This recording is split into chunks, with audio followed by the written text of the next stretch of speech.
leaders. They know this thing and put it at the head of our mouth. And even you to gather this thing and are celebrating dancing.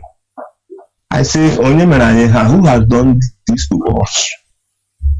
And from there, I flash my mind back because I'm a kind of person that I think out of the box a lot. I look at the character of the state governor, because as far as I'm concerned, we are calling Hope for them this and that and all of these are able governors. But you see that governor of Enugu State, I can bet that man is not a true son of the soil. His character, his attitude. Do you know that I have never seen that young man, even in a traditional occasion, even the day they went to Ujukumunne, I have never seen that man, even when he's dressing on a native attire, he always put on face cap. I have never seen him putting on anything related to Igbo culture. I have never seen him representing our tradition in anywhere. He always wear, either he's wearing HAUSA cap, Babariga, or his football face cap. And even the day they have their communique, after the day they summon our own in April 2015 to discuss on way forward, that he gave them our own demand. When they were reading out the communique by their chairman, Dave Umai, I saw the way that man, after the whole thing, they were trying to exchange peace and he never even wanted to go close to our own end. So he don't hide the hatred about our leader. He showed it everywhere. Have money. Even the day Michael Zokome was giving that wonderful speech, I saw the way he doesn't respect the elders. These are the kind of people the Fulanis have packaged and give to us to begin to control us. Is this a man that when they kill us, he will go and give the whole community 10 million naira? That they massacred over 100 persons. These are some of the problems that our people has been suffering internally. But thank God that we have Radio Biafra, we have Mazi and Kanu, we have VOS. And I wish this opportunity to say a very shout out to our able Agune Chamber Mazi. There is one thing he pointed out which is very, very important. Is it that, you see, if they can make that blasphemy law of anybody speaking ill of our ancestors or our fallen Hindus, anybody making mockery of such thing that is sacred to us, that blasphemy law should be in place so that people like us will do our job. Because these people are using this Western indoctrination on us badly. They are using it badly. I saw our brother, one of our brothers is saying about preachers. These are criminals. One of them, I encountered one of them today. I was just looking at the man. You're preaching to me about Jesus and Bible, telling me that if you're in Christ Jesus, you're a new creature, things are passed away. I asked you, what are the old things that have passed away? Okay, let me ask you, if you see somebody that raped your mother, maybe when you are about 15 years old, and you are opportunity to be a manager in office, that particular person that raped your mother comes to that office to make application as a Christian that you are, will you say all things are passed away and forgive that person and give him that whatever and grant him or her whatever, and grant him whatever request the person is making? He couldn't answer because these are hypocrites in the highest order. They don't practice what they teach. They only tell you for you to bring out what is in your pocket and give to them, for them to use and go and take care of their family. And when you have problem, come back to them. They will give you some. They will give you quotation. They will even you that is hungry. They will ask you to go and do fasting and pray for 30 days so that you will die and others can begin to come because they don't care about you. Look at Adeboye, a man that I have read his history. I read his history when he said he was a lecturer in Unilag, that he walked into Redeem, the original owner of Redeem Church, who is a blind man, a native man that cannot even speak English, and rightly so. that he walked in there, the man selected him, that God has brought somebody that will succeed him in the church, that's how he became the general overseer now in Redeem. And he has been using that his office that he fraudulently got. Because you can't just walk in a place that people have been there before you. This is one thing I hate about Christianity. They always want to tell you that you can come in into what you and reap where you didn't sow. People will start from the scratch and do something. You just come. Somebody will impose you and use the name of the Lord to say that the Holy Spirit said you will now take over from where you did not sow. This is exactly what Simon Epa and his criminal group wanted to come and do. Religious people. You know, it doesn't matter how far is, how well. Yes, but before you become all that, you must become more physical. Some of these things they preach are not applicable in practical life. I have never seen in an office where you just walk in as an applicant and immediately they give you a job and make you the general manager of that office. You must start from laborer. You must start from the learning process. Before you grow on the job. But they want to impose everything on you because they have removed our own natural way of thinking and give us the artificial way of thinking. Because thank you very much, Mazi. Thank you very much. Okay, Mazi, I know the time is against. Thank you. Finally, before I go, Mazi, I will tell our people we remember I only do Nnamdi Kanu, freedom is sacrosanct.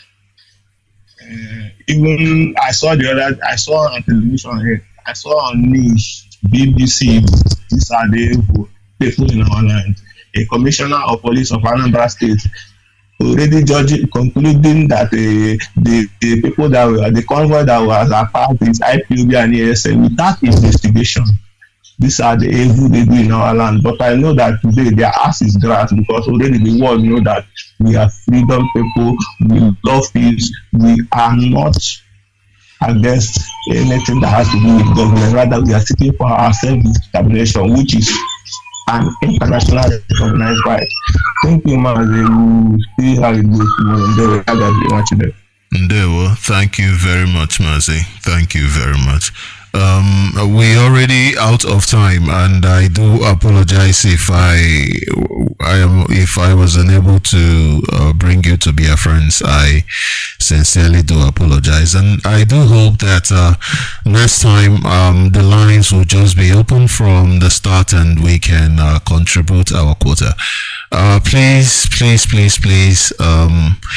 I want to apologize for being here a bit late. It's because of the same issues that we are having here in South Africa, which is load shedding, power issues, and it is affecting the studio. Thank you very much, wonderful people, for being part of this program once more.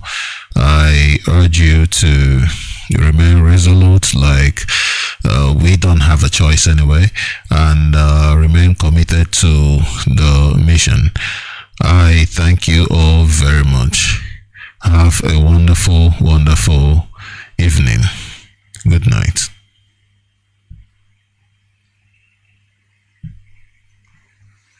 May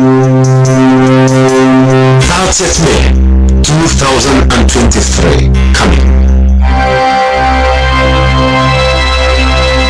We are Biafrans. All we do is for the sake of peace and love, for unity and for progress, for respect and knowledge, for honor and for glory, and for freedom.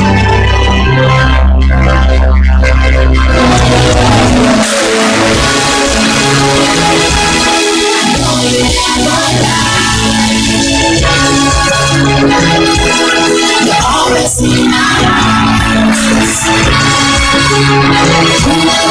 Biafra Heroes and Heroines Remembrance Day coming on the 30th of May 2023. We must understand that the sacrifices of our gallant men and women for the sake of Biafra's total freedom is an eternal one, and our respect and honor to them must also remain eternal. 2023. We must understand that the sacrifices of our gallant men and women for the sake of Biafra's total freedom is an eternal one, and our respect and honor to them must also remain eternal.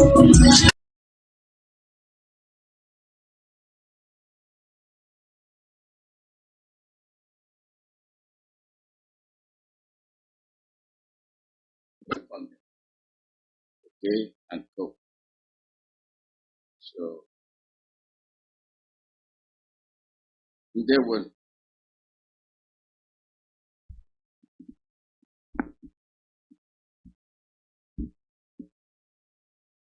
Mazi, go ahead.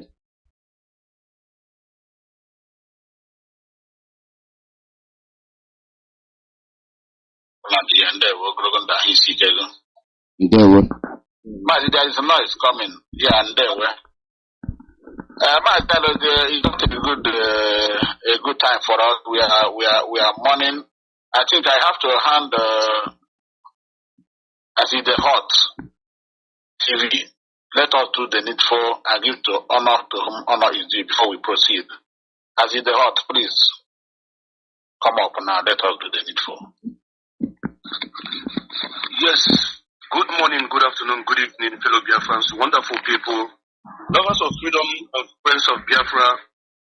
This morning, this afternoon, this evening, depending on your location, we are live and direct on the only platform where truth is spoken, on the only platform where humanity listens and those that doesn't have sense receive sense. The only platform where Chukwuka have used our leader, great leader Mazi Nnamdi Kanu, to bring together all the people of Biafra from across the globe. And that is the citadel of knowledge, that is the citadel of wisdom, that is the citadel of understanding. We are here to educate our people once again because Radio Biafra is a place where we worship in truth and honesty. Therefore, I welcome each and every one of you that are watching and listening live on this platform right now. My name remains Mazi of Chukwu became Biafra Kempo and Biafra and Wifen Wanini Bamalezo Kwakazo Dia, anchor of Biafra, the anchor of the Biafra television. I thank each and every one of you, those that are supporting this struggle financially, morally, and otherwise and spiritual. We are here because Chukwu Kadema have called us to come.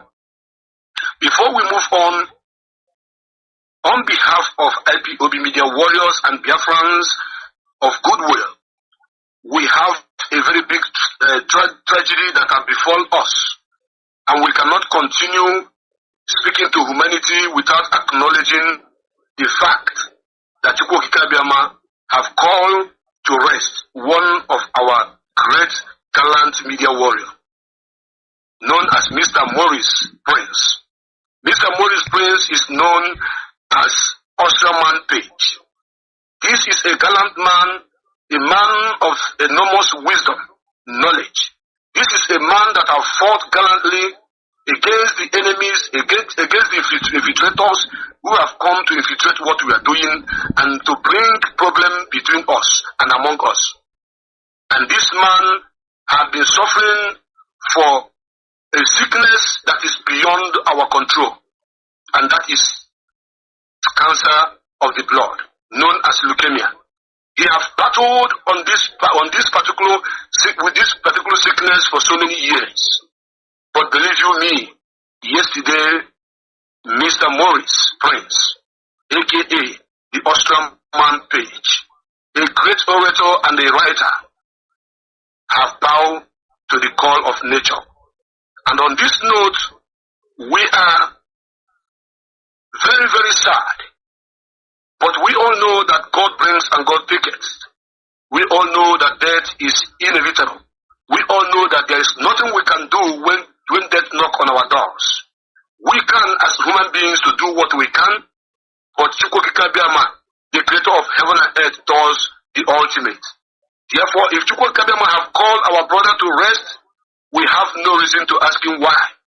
What I am saying this morning, this afternoon, is that this man that just died yesterday, being a member of this gallant media warrior that the British government and even their media is afraid of, have left us. Therefore, before we move on, I want all Biafrans all over the world, wherever you are, to give a minute silence to this gallant man who have fought alongside with us to make sure that the enemy did not hijack this movement that is going to give us a great nation we have all be fighting for. I want each and every one of you that are watching and listening on this platform to know that we love Mr. Maurice Prince so much from the bottom of our heart. He meant a lot to us. He is a great man. In life and death, we love him. But if God took Kabema call him to rest, we have no reason to ask him why. Please, fellow Biafrans, our brother Madabuchi, the fearless evangelist, also lost his wife years ago. But yesterday, the traditional right of this beautiful woman was also, done according to our tradition. She had finally been put to rest, and the burial was done yesterday on behalf of this woman. She died while giving birth to our gallant daughter in Biafra land, or son in Biafra land. And we are IPOB, we remember our people whenever they are in pain. We cry with you when you are crying.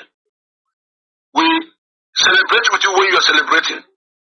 And we want to say to the family of Madabuchi and Madabuchi himself to accept our condolence, and to the family of Prince Maurice to accept our condolence. Please, fellow Biafrans, let us kindly give them, this man and this woman that have left us, just 2 minutes silence. After that, which this great program this morning will commence. This afternoon or this evening, depending on your time zone. The time starts now. Thank you.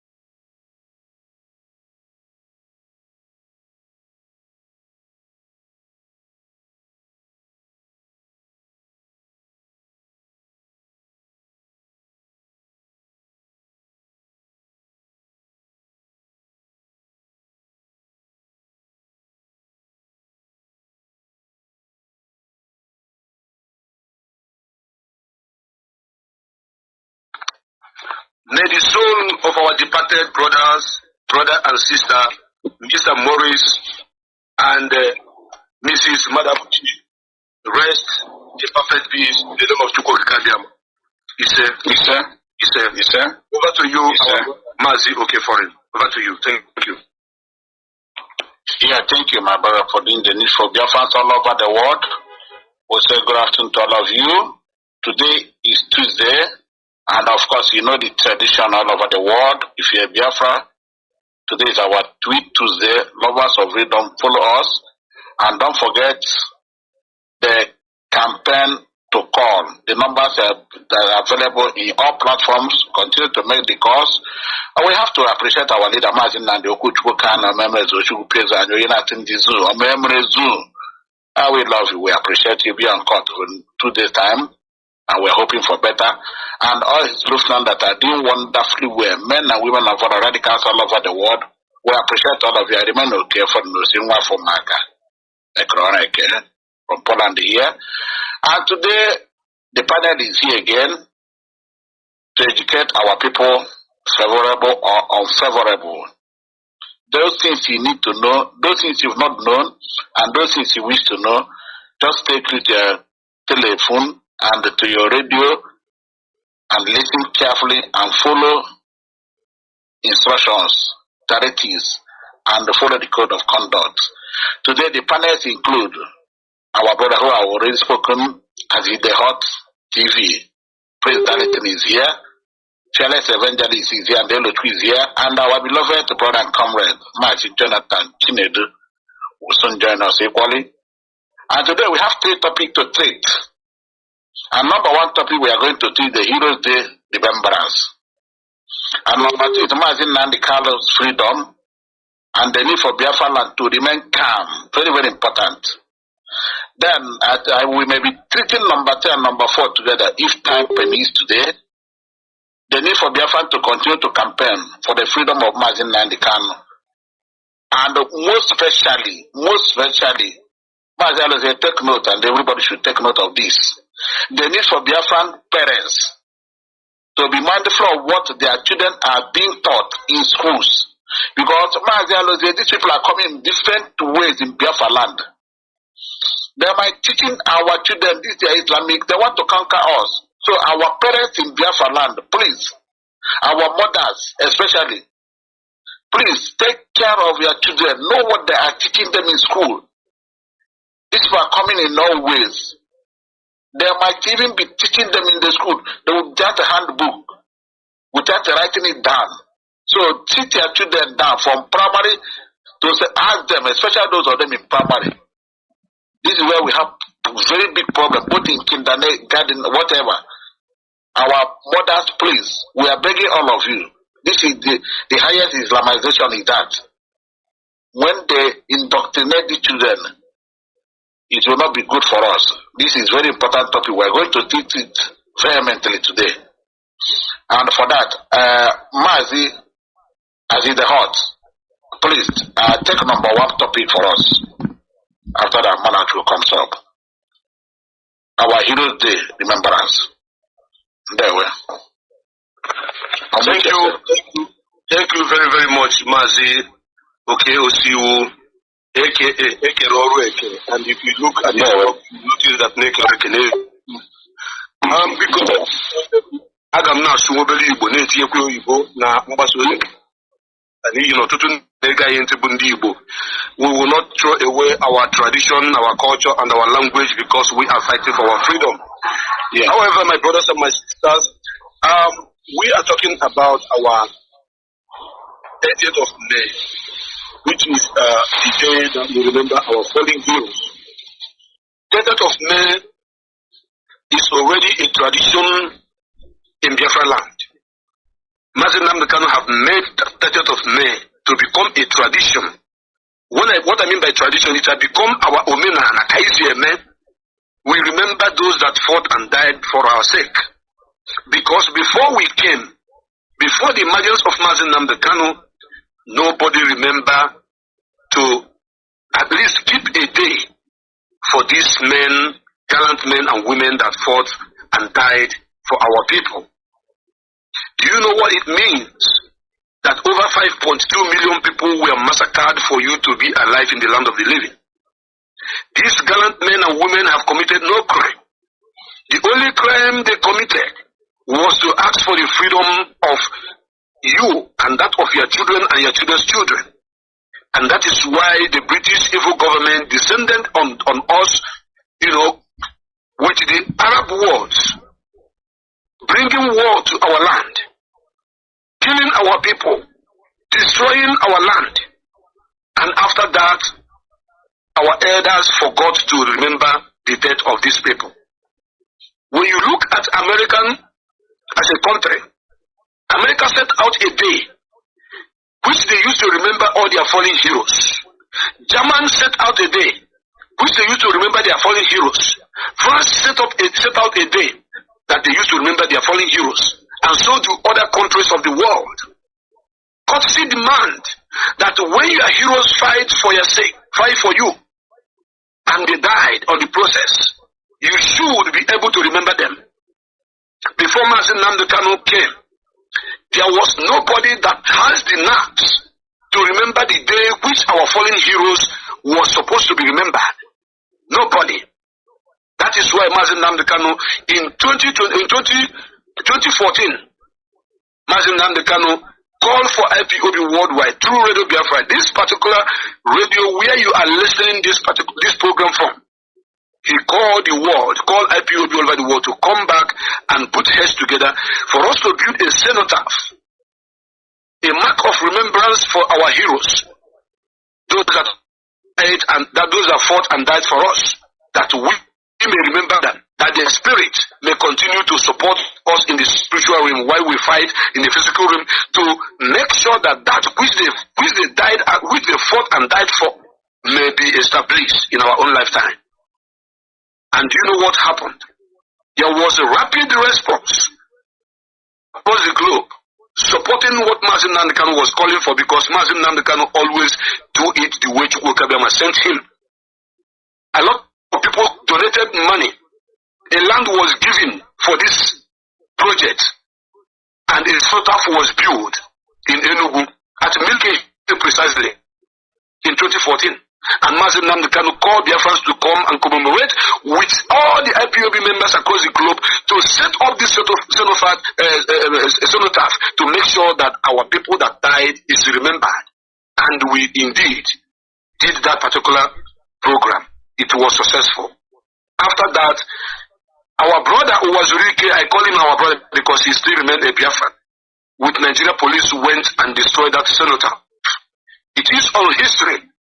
History will never forget that it was Rike brought the people that destroyed the cenotaph, which Mazi Nnamdi called Biafrans to contribute money to build, to remember these gallant men and women that fought with nothing.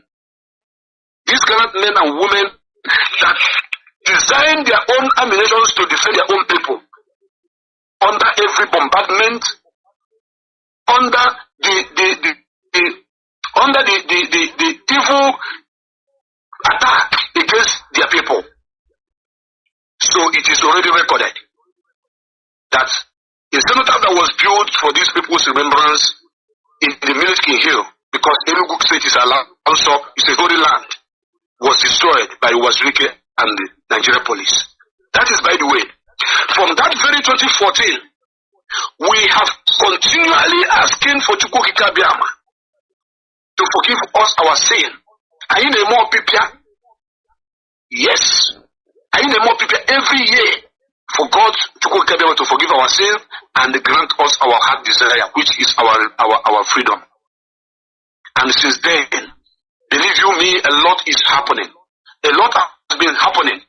So many things have been happening in Biafra land, because we do pray every year, ask for forgiveness of our sins, and continuously doing what we are supposed to do. Today, as I speak to you, it has become a tradition in our land that every 30th of May, IPOB remembers their fallen heroes. And on this note, I want you to know that even the former governor of Anambra State, Obiano, emulated this gesture of remembrance of our fallen heroes. He did it in Anambra State. In case you don't know, go and check the record. The record is there. Because they have found out that this is exactly what we are supposed to do. It does not matter who put you in the power. It does not matter whom your godfather is, whether it's Fulani or Hausa man. It doesn't matter. What matters is that you are doing the right thing, being a governor. Anambra State government join hand in the IPOB 30th of May Remembrance Day. And on this note, I want you to know that what we are doing is legit. What we are doing is legal. You will not forget to remember the death of those people that fight and died for your sake. Over 1.something million children died of Oshoko due to hunger and starvation that was meted against them. Because they use hunger and starvation as a weapon of war against us. It has never happened anywhere in the world. It is only in Biafra land that hunger and starvation was used as a weapon of war, and the whole international community, the United Nations, is still watching. They have not called to those people who have committed this pogrom against us to justice. And on this note, I want to tell you that today we are calling for every member of IPOB to remember that on 30th of May, we must remember those that fight, those that died because of us. Because on the process of them fighting to defend our land, necessity became the mother of invention. Ogunigwe was invented. Ogunigwe was they call it a Chukwu pocket, which they used to fight the enemies. Our engineers, they assembled in Enugu, in University of Enugu. Do you know that during the war, it was sent to University of Biafra? University of Nigeria, Soka was sent to University of Biafra. And our engineers were able to build a lot of things that if they were refining fuel during the 3 years of the program, there was fuel surplus in Biafra land. They built airports. They constructed airplanes. Used it to do what? To fight the enemy. We did not give up. This you want to know.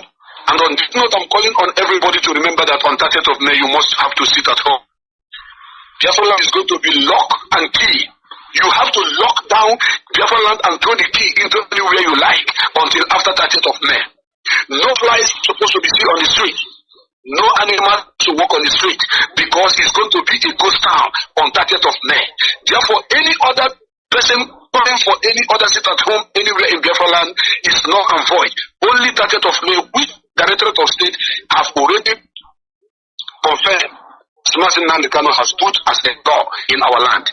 And on this note, I thank you. Mazi said, in respect of that, you know, there is a jingle for that. That is playing everywhere, and we are urging our media all over the world to continue to play that jingle and continue to share that jingle. All of you, if you don't have it, you can call in platforms. People should start to play that jingle. That poster of no seat at home is very important. And about what you just said about Wazirike, you see,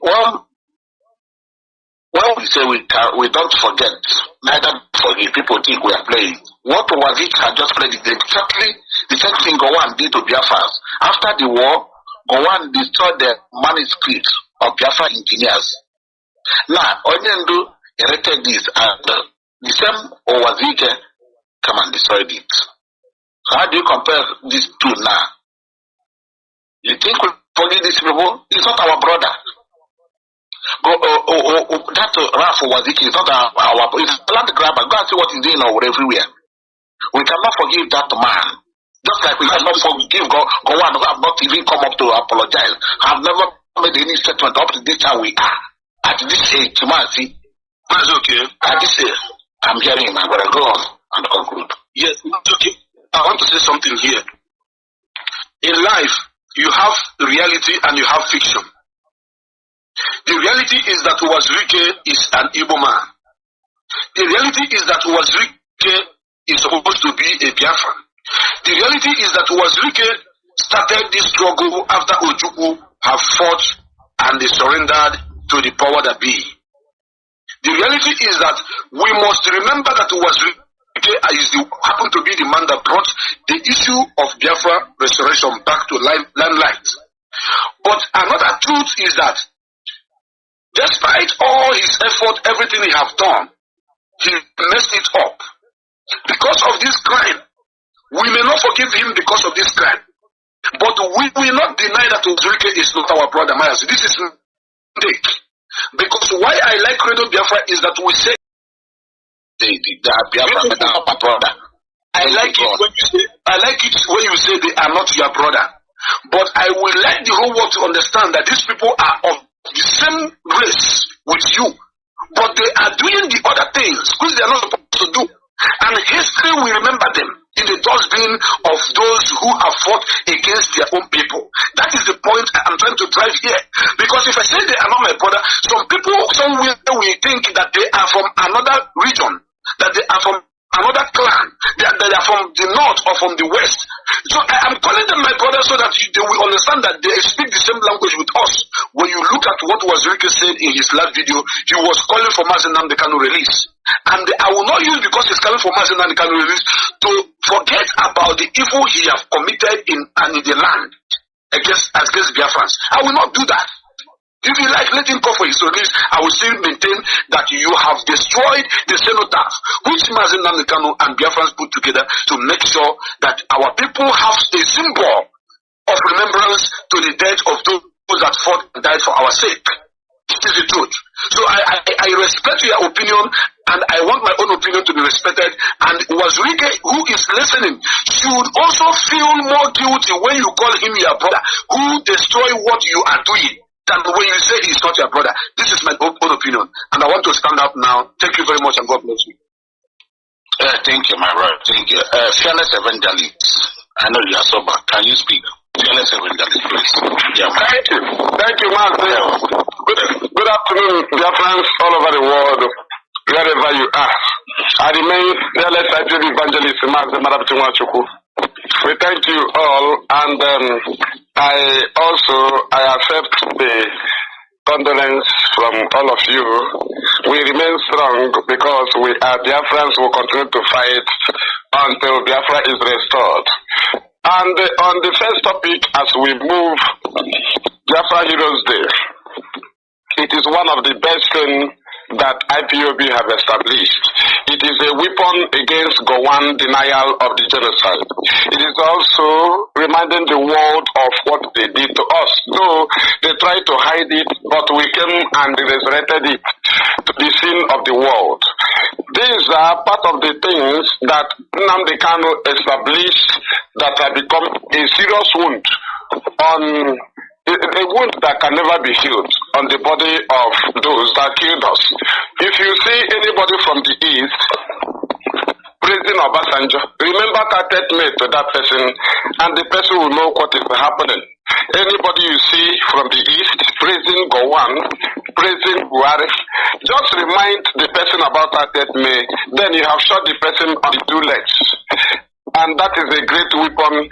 You may not be in this very struggle front line, or anyhow, or IPOB family member, as a Biafran, even if you are not in Biafra land, if you respect Biafra Heroes Day, you are part of us in this battle. Everybody must not be so active, but our leader said we will carry everybody along. That is to say, in times like this, you are supposed to participate. Then your own duty, if you are in Biafra land, is shut down. And why we always call our people is that those abroad and in different parts of the world, they are also in a position to control their people at home, because our people also respect them. So even if you are not at home, you call your people, say, this is the meaning. And when they hear you are from abroad or somebody, or you are like there, you are reminding this thing, they will value it much. So you remember a Biafra that children was forced into the war. Ojukwu said they forced us into the war. And they silenced us. And they lied against us. And they said we are rebels. And they said Ojukwu started the war. But they cannot mention a single place in the north where Ojukwu a gun, where we shot a single bullet in the north. We didn't shoot a bullet in the west. They brought war to our home. So we have to remember those they massacred. Our people that they starved to death means that in the battlefield we are greater than them. But they used that policy to destroy us. And today we are not destroyed because we are living. And that is why we are calling our people. IPOB did not start with it at home. We started with open celebration of our Heroes Day, which shall be so when Biafra comes. But we started 2014, 2015 in Aba. We did in Enugu 2014, Aba 2015. 2016, Anambra Mpo, they massacred us. They massacred us from 29 till the 30th May. Another massacre. But our leader came out from the detention March 28, 2017 or what? He now called us on April. He said, we are going to sit at home 30th May. Because the country where the British trapped us into, their government, they are tyrants. And they are dictators. They are dictators. So they do not value human life. They do not believe in what Biafrans believe. We believe that the beauty of life, that is what we call human beings. They massacred us, but we say no, we cannot continue in that manner. We will go and sit at home. That is to say, we will honor our fallen heroes. Remember that Ojukwu started with 3,500 soldiers, but at the end of that very genocide, over 30,000 Biafran soldiers shot themselves to death in the bushes that they are not going to be Nigerian again. So if you are alive today, you do not honor those that defended your map. This place you call your place. This place that the Northerners occupied. Do you know they occupied some of our communities during the genocide? They took our mothers, some of our mothers and daughters to the north. Today they are Northerners. You see the extent they went. But for you to say I am going back to the east, my home, means that you are benefiting from the efforts of even those that were carrying on those small children that died under starvation. They fought for you. They fought for you because if they were not important, they wouldn't have been starved to death. The women that were starved to death, the men, they were fighting for you. Even if they are 2 years, if they are not important, then they wouldn't have been starved to death. So this is what we are telling you. For you to be in any place and say, I am from Owerri, I am from Enugu, you know that the men defended here. You know that the women defended here. And those that fell must be remembered. And that's what IPOB established. And that is why our ways are clear. That's why our land is still safe, because we know that their spirit is still fighting. Had we ignored them, we cannot be safe. Thank you, Mazi. I'll be dropping it here. 30th May is it at home. Thank you. Thank you, Machineke. Thank you. My condolence. And I thank all of them that helped in one way or the other to make that burial a success. We appreciate all of them. I will not be calling their names, and I thank we acknowledge most of them that helped in any way they can to go get about replenish their pores and enlarge their coast. Mazi, Machineke, unmute yourself. Okay, thank you, Mazi. I thank Darlington and also Fearless Evangelists for their courageousness and the insight they gave us. So, we are discussing about our Heroes Day, the Heroes Remembrance Day, coming up on 30th. And as you know, my name is Elechua Hage. Elechua is a philosopher, an activist, and at the same time a teacher. So today I'm going to talk about the Heroes Day. And for those that are joining us for the first time, you must know that what we call a Heroes Day is a day we remember our heroes. We remember those that have done heroic events in our life, those that stood strong for us to make sure that we are alive today, because without the heroic effort of these men and women in 1967, 68, and 70, I don't think we would be here talking as proud men. They fought so that we remain proud men even to today. Proud Igbo men, proud Ijo men, proud Isoko men, proud Ibibio and Efik men. We are still here today, standing. So, these our heroes are people like Christopher Okibo, who happens to be a very fine poet. He writes very well, but upon seeing what the Nigerian government was doing to our land, he decided to become an accidental soldier. An accidental soldier who fought gallantly and died while fighting. These are the type of people we are remembering today. We remember people like Major Joseph Achize, those that have stood their ground and fought gallantly in order to defend us and defend our parents in order for them to give birth to us. So remember people, when we talk about all these people, some people thought that Biafra soldiers were made up only with only Igbos. No, we have people like Colonel Assam Studo.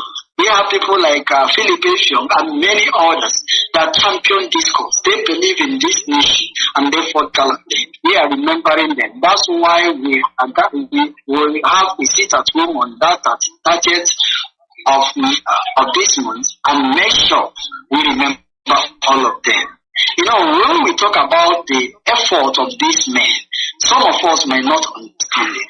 These men, with nothing, managed telephone communication and maintain this telephone communication till the end of the war. These men refined their oil. These men, when the whole world was against them, these men was able to develop their own weapon and use it to fight and make sure they did not wipe us. Because what the Nigerian government wanted to do was to wipe out the Biafra and make sure nobody answer Igbo, Ijaw, Efik, or Igbo.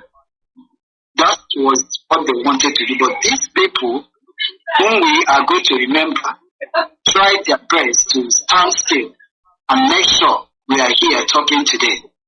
I want to kind of talk about one of the efforts of these men. We know exactly someone they call Major Jonathan Uchendu. Major Jonathan Uchendu did something great in the Bagana ambush. If you have read this part of history, you know most people they did not even study history. They did not study any atom of history because the young government tried to hide this history to us. So when we say we are remembering our heroes, a lot of people might say, what did they do? What and what? But had it been they were able to be lectured on the history, on the effort, on the sacrifices of these people, nobody will tell you to sit at home that day. You will probably sit at home and stay there to meditate on the sacrifices of these people. We remember the ambush of 31st March 1968. A convoy consisted of 106 vehicles belonging to the Nigerian 2nd Division, transport 6,000 soldiers coming to kill our people. They were also with armor coming from Onitsha to Enugu. They were ambushed and decimated by Biafran soldiers by a small unit of Biafran soldiers. In fact, the Biafran soldiers were only about 700 soldiers, confronting 6,000 Nigerian soldiers and their vehicle. They came with everything they got in order to make sure that they decimated us. What happened? You know, when I want Biafrans to listen to what Uchendu said. Uchendu said that the sight of the convoy almost paralyzed his troops. His boys were so anxious to start firing, more out of panic. That's the same thing some of our people are doing today. When the DOS tell them to keep calm, not wait, they will be so anxious. Some of them were afraid, some of them were out of panic. So some of these soldiers wanted to fire. They wanted to fire more out of panic than anything else. He asked them to remain, that's Uchendu, asking them to remain calm until he gave the command. He allowed much of the Nigerian 2nd Division convoy to pass through. His boys were shocked why he would allow them to go through into the Biafran health zone. You know, some of them were even suspicious of Uchendu because Uchendu allowed the soldiers to come in. So they were suspicious. In fact, they might say, are you sure he's not a saboteur or all this one? But as brave soldiers, they must fight to the last because seeing what the type of Nigerian soldiers coming in, they were so anxious and say, these type of soldiers will almost decimate us. We are not going to go free this time around. So as he was guiding the soldiers with the rocket launcher or what to do to the invading convoy, and when they pressed to strike, the soldiers accidentally pressed the trigger, letting go of the rocket. Luckily, he hit a fuel tanker. The tanker exploded, threw its contents onto a nearby armor, setting everything ablaze, causing multiple explosions. So in panic, soldiers who already crossed over into the Biafran line ran in different directions in total confusion. So the Biafran soldiers attacked them, killing most of them. So these are one of those major things they did. There were also children that went hungry. They did not eat anything and resulted into kwashiorkor. These little children died. They died because Nigerian soldiers committed atrocities on them. Nigerian government put up a blockade leading to the death of more than 2 million children. In fact, it was recorded that Biafra land became a ground for little children. These are the things these people did to us. And they have planned not for the world not to know all these things they did. But Remembrance Day is an opportunity for us to teach our people this type of. In fact, when Biafra must have been freed, we are going to be having a kind of symposium, a kind of lectures on all these things, because we are now free men.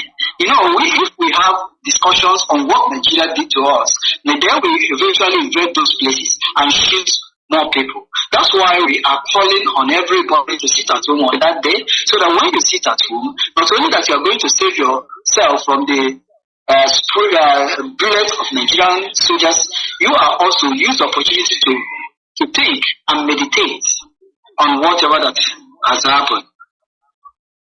So on this day, we remember people that fought for our sake, both men and women, both young soldiers. We remember children that they killed with what I normally call atomic hunger bomb, because that was what their blockade resulted into. So we are going to also use that opportunity on that day to tell our children the stories of the war. They need to know what happened to their parents. They need to know where their parents was coming from. They need to know what the Nigerian government gave to their parents for them to, even today, they struggle to be wherever they are today.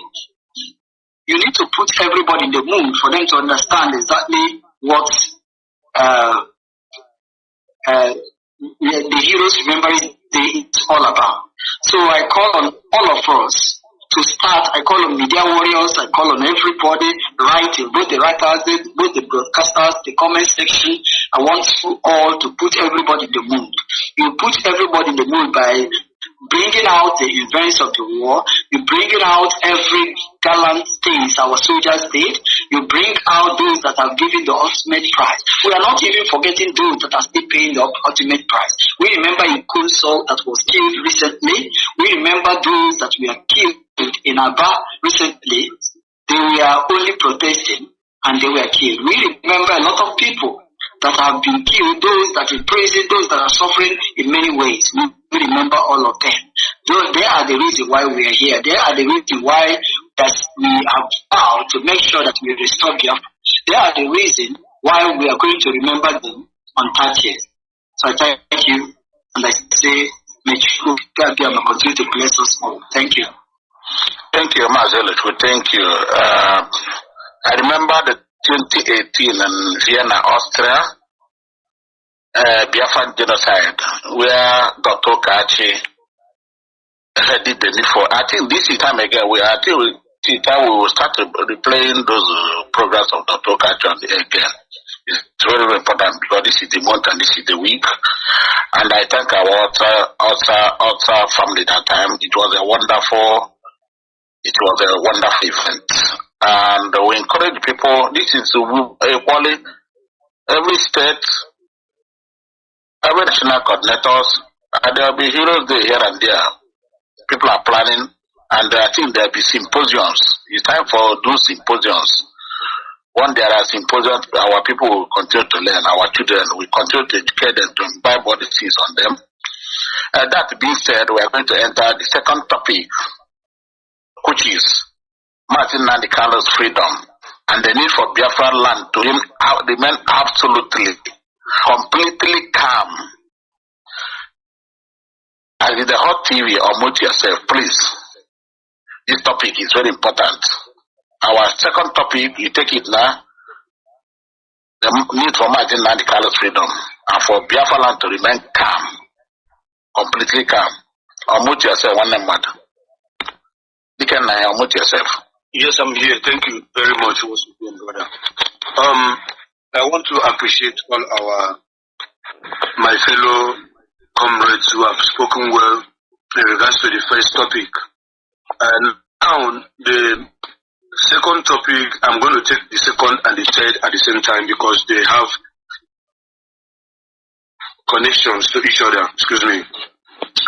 The need for Mazi Nnamdi Kanu, for me, the need for Biafrans to continue to do the needful for Mazi Nnamdi Kanu release and for Biafra land to remain calm is very, very, very important to us. The reason is because I remember one of the good slogans from Obido Obienu when he was still the real Obido Obienu we used to know. He used to tell us on Radio Biafra, but to my amazement, he later turned to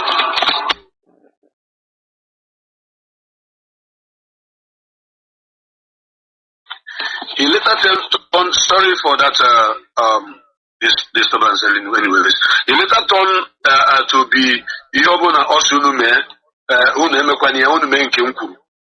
However, Mazi Nnamdi Kanu is the leader of indigenous people of Biafra, currently suffering and being is going under torture, psychological torture, physical torture, and otherwise in the hand of Nigeria government. The truth is this: you can never take this truth away from us that we love Mazi Nnamdi Kanu. We are fanatical about Mazi Nnamdi Kanu. We are also fanatical about Biafra. If not Mazi Nnamdi Kanu, there is no other Mazi Nnamdi Kanu. There is no duplicate. There is no semblance. There is nothing you can bring close or to change who Mazi Nnamdi Kanu is to us. That is why every time I talk about him, I beat my chest to speak to the whole world that the love, the kind of love we have for this man, we are ready to die for his sake, and we have been doing so. And I believe by now, even the enemies knows that anybody whose followers are ready to die for is worth something. You see, the reason why we will continue to advocate for Mazi Nnamdi Kanu freedom is not one, not two, not three, not four. It's uncountable. But I'm going to mention but few. Before the coming of Mazi Nnamdi Kanu, the word Biafra, B-I-A-F-A-F-R-A, Biafra, was not recognized on the Microsoft Word. Who built the Microsoft Word? The white man. Nigerian government went and sponsored a whole lot of things against Biafra.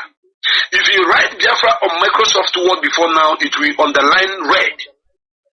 You will see underline red, which shows not recognized before the coming of Mazi Nnamdi Kanu. But upon the coming of Mazi Nnamdi Kanu, Mazi Nnamdi Kanu made it possible that Biafra is recognized, even in Microsoft Word, which almost the whole world use to type and make some corrections in their writings. If you type Biafra in the Microsoft Word right now as I talk to you, you can do it on your own. There is no longer red underline on it, which shows that it is now recognized. Before the coming of Mazi Nnamdi Kanu, there was no recognition of those that died for us, which is 30th of May. Upon his coming, we are now talking about 30th of May to remember those that died for our sake. And we are remembering them. Before the coming of Mazi Nnamdi Kanu, when the enemies invade our land and kill 100 people, 200 people, they will use their own media to report that it is only one person that was killed or that died. But upon the coming of Mazi Nnamdi Kanu, we wrote Biafra. Once a single hair of a Biafran drop on the ground, it is reported to the hearing of the whole world. Before the coming of Mazi Nnamdi Kanu, so many of you do not understand, you do not know that there was a massive killing of our people in Anambra State, especially in Ezu River, during the time of Peter Obi as the governor of Anambra State. It was Mazi Nnamdi Kanu and Radio Biafra that brought out the killing, the death of 185 young men that were killed and dumped in Ezu River. And the Radio Biafra carried it, and Mazi Nnamdi Kanu broadcasted it to the whole world. We share it, and the whole world saw the evil that was happening in our land. Before the coming of Mazi Nnamdi Kanu, Fulani herdsmen have been raping our mothers, killing our brothers and our sisters, raping our sisters, and nobody was reporting it. But upon the coming of Mazi Nnamdi Kanu and Radio Biafra, believe you me, once any man is killed in Biafra land or any woman is raped, Radio Biafra, Biafra Television, and the IPOB medias will carry it to the whole world. Ask yourself, why is it that all the people who are only making jest, who are only making fun on Facebook, are having millions of viewers and millions of followers?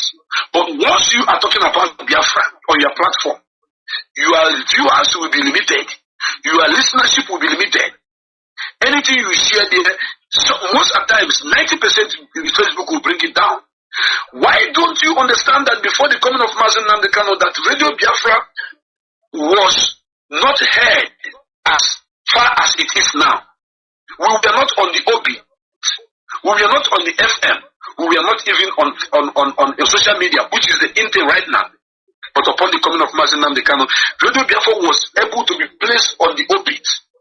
You can stay in China, you can stay in Malaysia, you can stay in America, in Europe, to listen to the voice of indigenous people who are clamoring for their freedom from the land of the rising sun. Mazi Nnamdi Kanu made it possible. Mazi Nnamdi Kanu made it possible that even our people in Biafra land listen to Radio Biafra on FM, frequency modulation, on CHK in Biafra land. If I begin to count what Mazi Nnamdi Kanu have done, it is numerous, it's uncountable. But looking at the state of things in Biafra land today, believe you me, if not because of Mazi Nnamdi Kanu, by now, so many of you will be answering Musa, so many of you will be answering Aisha, so many of you will be answering what they call them, Gowon, or whatever they call their names. Because the enemy must have come and take over your land. Do you know that it is because of Mazi Nnamdi Kanu and Radio Biafra that the plan of the Fulani herdsmen, the plan of the Fulani government was not successful? Ask me how. I will explain. In 1989, there was a summit that took place in Abuja called Abuja Summit. What was all about that summit? That summit was all about IBB sponsoring all the Islamic jihad to turn Nigeria into Islamic nation, to take jihad into the communities in our land. And because of the coming of Mazi Nnamdi Kanu and Radio Biafra established and Biafra television, we fought them down that their plan did not see the light of the day. What about the coming and bringing of Ruga? Do you know that the meaning of Ruga is my land? Go and check the meaning of Ruga. It means my land. The Fulani, we are now trying to claim the land that belongs to our ancestors through Ruga. It is because of Mazi Nnamdi Kanu and IPOB Radio Biafra that they were not able to take over our land. Remember about the time that they want to withdraw all ammunition from every security in Biafra land. They say that we are not supposed to be using our firearms to protect ourselves. Radio Biafra took it upon himself through Mazi Nnamdi Kanu behind the microphone to say it will not hold any ground. Do you know that if Ruga was given to these people, take it or leave it, by now, every local government in Anambra State, in Enugu State, in Ebonyi State, in Imo State, in River State, in Cross River, Akwa Ibom, Abia, in the Delta, we have the settlement of the Fulanis in those lands. You know, sometimes I will not just tell you a support for Mazi Nnamdi Kanu release, I will tell you what he has done. And you will use your own initiative, your own brain, to go and do your research and ask yourself, if this man has done all these things because for my sake, I have every reason to fight for his release because he meant well for us. When Mazi Nnamdi Kanu asks that our people in America should, as a matter of urgent, put up funds, bring up money to buy arms to protect our land. So many of you were calling him a warmonger. Some of you said that this man was fighting, he was asking for war.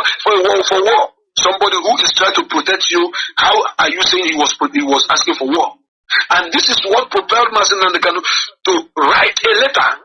Some of you do not know that Mazi Nnamdi Kanu wrote a letter to the governors of the Eastern region, to the ONSS, to all the socio-cultural groups in Igbo land, to all the ministers, to all the senators, to all the House of Representative members. 1 year, they did not respond to Mazi Nnamdi Kanu positively. This man is our own savior. That is why I will continue to love him until my last breath. And what happened? They ignored him, they passed his message, they put it into the trash bin, and this man went as far as bringing up a security outfit that is right now, as I talk to you, protecting Biafra land. There is a quote, there is a message that was posted on Mazi Facebook platform. You can go and check it. Somebody is writing that before now, the Fulani herdsmen used to bring their cattle and kill our people in this our farmland. But because of ESN, today they have chased them away. We have regained our land and we are now planting, and now our land is yielding good seed and good crops for us. And we are already making progress. Who does this? Nnamdi Kanu. If I begin to mention what this man has done for the sake of his own people, it is Sigabo. Managini Mere. If you think a man who have done all this, I don't want to mention all, I just mentioned but few. If you think that a man who have done this is not worthy of fighting for his own freedom, which means that his freedom is our freedom. His incarceration is our incarceration. If you think this person is not worthy, then you are not worthy to be alive. I remember when they used to call him a small boy. I remember when they used to say that he is a 419, that he's a Yahoo boy, that he's only looking for what to eat. This is a man who was living comfortably, a prince of that matter, living comfortably in a foreign land where he is a citizen. But he jettisoned every of his luxurious life, whatever it may be, to come and rescue our own people, because it was a mission that he was sent for. Many of you are still waiting for the Messiah. You are still waiting for the Savior of our time, not knowing that he is already here with us. But I believe that all the messages this man have sent to us through Radio Biafra, telling us that we are supposed to look back home. We are supposed to protect ourselves. We are supposed to fight. Do you know that if not because of Mazi and Kanu, thousands of Boko Harams would have been brought down to Biafra land and put in our prisons? Go and check the record, because they brought some in the prison. It was Mazi and Kanu who stood up and said, you cannot bring Boko Haram members into a prison. And they return all of them. Do you know what they do? If they bring them and put them in a prison, before you know it, they will be releasing them one after the other. By now you'll be here, kaboom, kaboom, kaboom. Go and watch what is happening in Onitsha. Trailer is burning. Trailer carrying fuels out. They will drive it and put it somewhere and put fire and run away. It will be burning our markets. Go and look. Just imagine that someone like Nnamdi Kanu was not in the picture. I will not tell you come and fight for Nnamdi Kanu. What I'm doing right now is to tell you what this man has done to protect your land, to protect your father, your mother, to protect you yourself that is living in America, in Europe, in Italy, enjoying your life, thinking that you have already arrived, forgetting that Israelites left their land to different parts of the world and the Palestinians came to take over it. They have to consider, what are they going to do? They begin to donate money. $50 million was the first amount of money that they put together.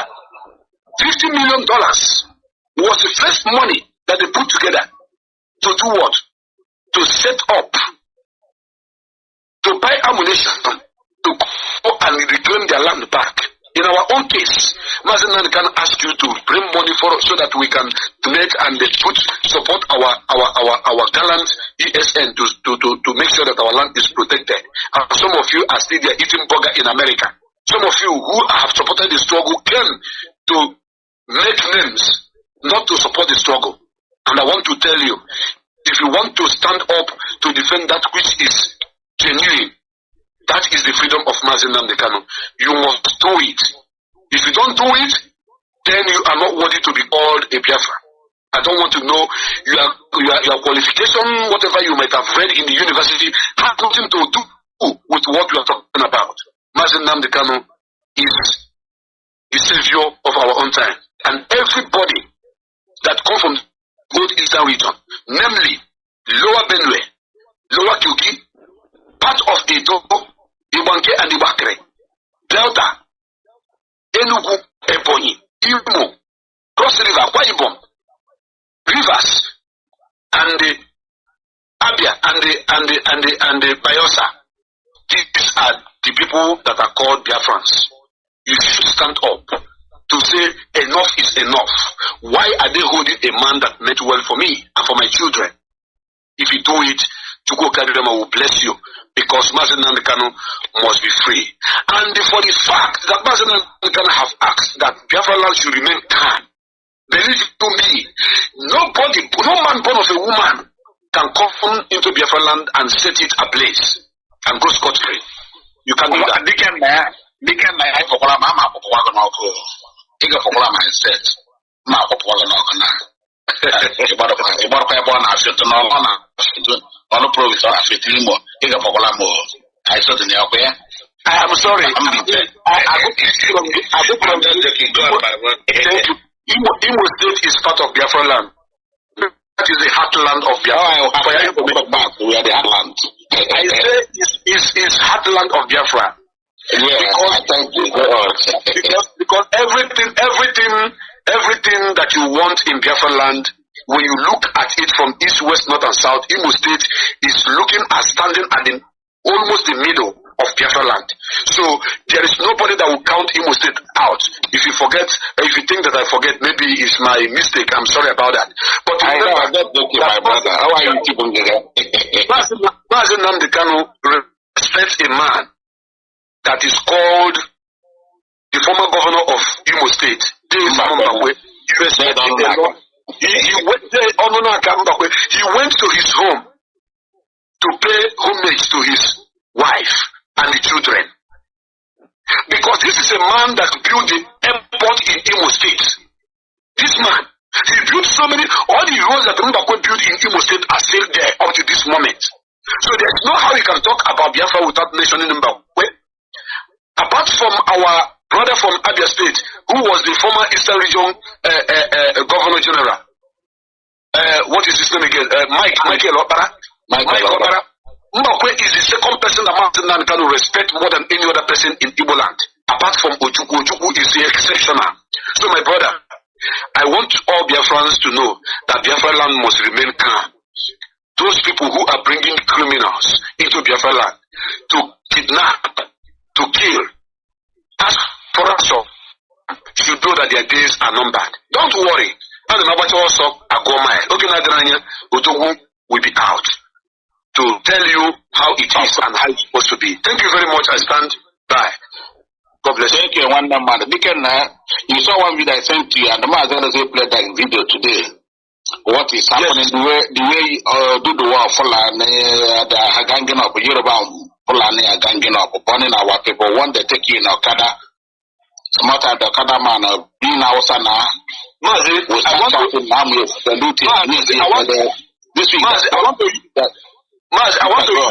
want to use that as my closing remark, so that my beloved, so that our people will meditate about it. I'm encouraging Biafra. I was in the Okada and down the went so bad. Fearless evangelist, over to you, one number. Mamba, come up. Okay, thank you, Mazi, thank you. So let me go to the second topic, Mazi Nnamdi Kanu's freedom and the need for Biafra land to remain calm, and the need for Biafra to continue to campaign for freedom. Okay, yes, the freedom of Nnamdi Kanu. Our people must understand that what we are fighting is Biafra freedom through self-determination. Because what our fathers did was to defend the land against the invaders, as you could call them, Nigerian army invaders that came to take our land, because we did not declare any war. We only declared Biafra. As they force us out of Nigeria, we cannot be without a name. We must have a surname, because Nigeria forced us out of Nigeria.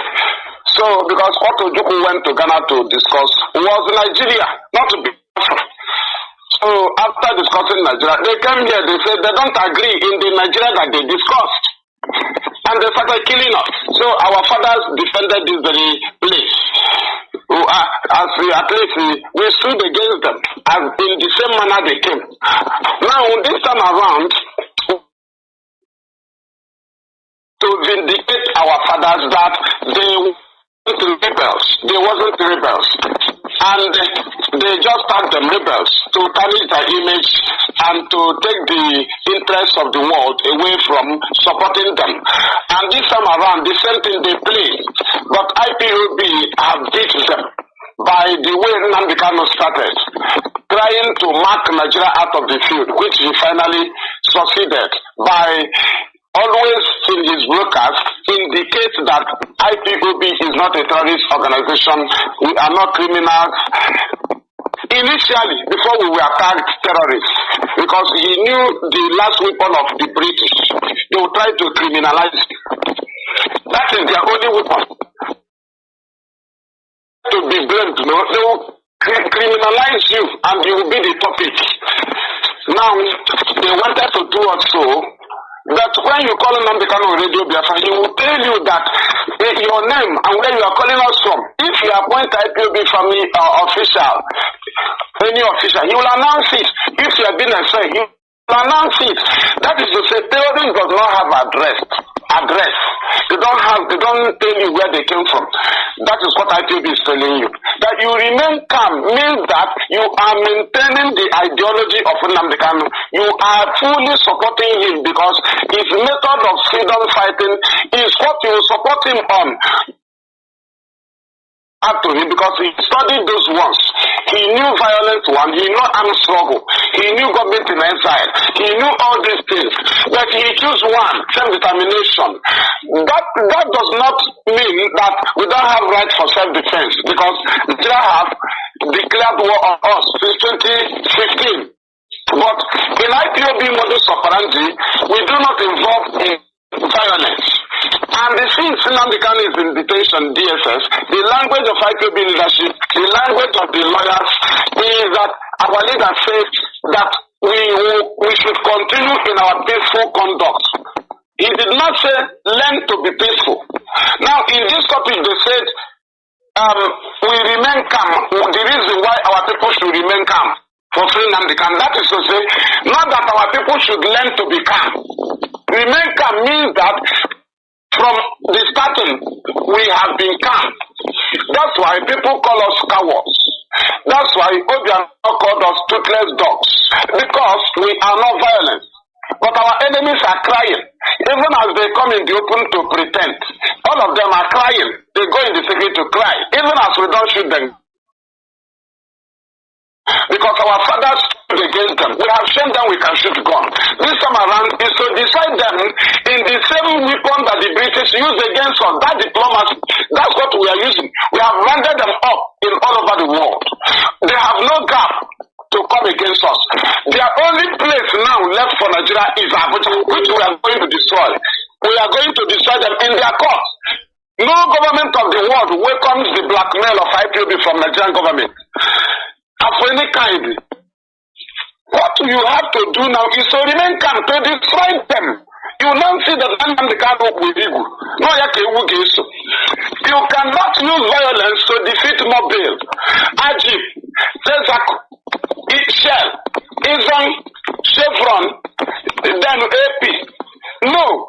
You will use the same pattern that the British used to hand them over this very oil to, so that they can supply ammunition to kill us. Now, you know that this is their own right. They inherited by supporting the massacre of Biafra. You cannot beat them with violence. They are prepared for violence. Now you have to destroy Nigeria in their courts. And the fight against all the allegations of the British against the people of Biafra by standing within Nnamdi Kanu in a peaceful manner, which he has been leading us in. So our duty is to guide you to remain on the line. The line is maintain peace. Anybody that comes with violence approach to you in Biafra land or towards Biafra land, you see that person as enemy of Nnamdi Kanu, because the killings of IPOB family members from 2015, the first attack was in October 2015, but they didn't kill us, they wounded us. some of us fall in swamp. In Biafra, our first protest in Biafra land, where we were asked to go by the leadership. That is plan A. When they attacked us, both A and the land, we now apply plan B, protection from your state. Because when we call for a protest in a place, all of them from different barracks will come. We now go to state. So before they killed us in February, in the open, February 9, 2016 in Aba, they killed us in Mpo, 2016. If you know they are not killed us 2015, 30th of August, that's how they have been killing us. Have we ever retaliated? Does it mean that we cannot even throw a stone? But that is not the bottom line we cannot agree on. And that does not stop us from self-defense. Because that one is a universal law, is a natural law already. So when we tell you that the freedom of Nnamdi Kanu, okay, ask yourself, why is it that after the discharging of Nnamdi Kanu, the discharging acquitted by the appeal court, that we have not gone into violence? Now, the people that have been in violence, who have been opposing the freedom of Nnamdi Kanu by telling you that they are enforcing Monday sit at home, that it is the only thing that will free Nnamdi Kanu. Now, you ask them, do they achieve anything through violence? No. Rather, they brought tears, unending tears to different families in Biafra land. And in these tears, they try to connect the name of Nnamdi, that because of him, that they brought tears to this family, which is lie. Because Nnamdi cannot be killed for the same people he has paid sacrifices for them to be safe. That is to say, Nnamdi Kanu hate himself and love our people and hate himself. Then he is sacrificing himself to save us. How come somebody will now come and kill the same people Nnamdi Kanu have sacrificed even his parents to say, you kill the people and say they are saving Nnamdi Kanu? A man who is in detention and directing the lawyers to fight for our people that are in detention. Then how come you kill an innocent people, you say for free Nnamdi Kanu, the same man who want our people to be safe? That is when our people have to study and say, why are people that tell you that they will do violence, why can't they shift it to the north? Why can't they shift it to any part of Nigeria? Even as our leader is alive, right? And we are seeing him 2 times in a week. They said if you did not see him, burn down Nigeria. Then let us, though we are seeing him, but had it been we are not seeing him now, is all these shootings and killings in Biafra land, is it part of Nigeria? The answer is no. That is when our people should calm their teeth with their tongue. That you cannot bring war on your people, whereby the main oppressors, they do not fall victim. The Northerners does not fall victim in any violence in Biafra land. Because it is highly prohibited by Nnamdi Kanu. It is a no-go area. Any northern residents, those that are doing their legitimate businesses, nobody goes there. It is a standing order. Then the people that these people kill in our land are people that are praying for Nnamdi Kanu, people that are so compassionate, people that love Nnamdi Kanu. That is what we are telling you. Do not buy the idea. Do you know sit at home was not our starting point, but because if we want to protest, then because we find ourselves in a place where tyrants and dictators rule, if we want to protest, we sit at home. And it is not to intimidate people. You must be carried along because we will tell you the reason and you welcome it. But some people came and they are enforcing it, which is a lie. Now, since our leader was discharged, you have not been, some people have been violent, and we have brought them to everywhere school. Only few criminals that are in the hideout, some hideout, which will fish out, that the people still doing something. Ask yourself, how come the date of court came up? The appeal court, Supreme Court hearing came up after some months that Nigeria refused to give us date. Did it come up because Nigeria was burned down? Did it come up because there was violence? No. We follow the normal proceedings, which is the normal track Nnamdi Kanu that will be fighting through. We have been following them up. There have been serious legal battle in the Supreme between Nnamdi Kanu and federal government. Understand this, Nnamdi Kanu and federal government. That is the battle a very serious battle that you must have to be careful and hear from Nnamdi Kanu, who is leading this battle. If he tells you to be cool, be cool. That is in the front line. The enemy will sit him. They try to convince him that is to say he knows the standard of this matter. He knows when the matter will end. He knows he's the one holding the key. You must get him through IPOB leadership. If IPOB leadership communicate him through the normal source, right? If you are fighting for Nnamdi Kanu without his guideline, then you are not fighting for his freedom. You must follow his guideline because he's not a criminal. He's only a criminal that will be in detention. Then his criminal gang can go to any extent, even if he falls victim, in order to, like now, form a group to go and see Nnamdi Kanu and discuss something with him. He will channel you to the leadership of IPOB through the lawyers. They will lead you. That is the channel. Because he must communicate to you and tell you what he discussed with the enemy last night or yesterday when they visited him. You cannot be acting out of his knowledge. Anybody acting out of the knowledge of Nnamdi Kanu telling you it is the source for his freedom, whereby you embark on violence, then you are the real enemy, the real Fulani, and must be treated like the Fulanis, terrorists. That is the issue. Our leader's freedom must come according to how he planned it to destroy Nigeria. He's the one who holds the key. Don't listen to any emergency sit at home. No, apart from the leadership of IPOB. We don't do it to suffer you.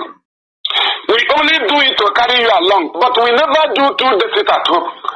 We never give you sit at home for Supreme Court date. No, because Nnamdi Kanu is not facing trial. He is challenging his continuous illegal detention and the stay of execution that they illegally fight and illegally root, because he must be free to go home before the federal government to go and fight. So that nobody told you. Your father don't know you IPOB. So IPOB, Nnamdi Kanu, IPOB that established it, we registered it. We know how also IPOB by birth, please, and you must follow him to maintain it. Deal with anybody bringing violence in our land. Deal with that person. Deal with that person that nobody will rise up that way. People come to call for sit at home on the Supreme Court date, which you did not call for sit at home before the date he came. Then what are you doing when you declare armed struggle? What is your business with civility?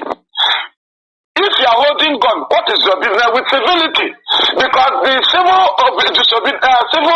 disobedience is a weapon of the armless civilians.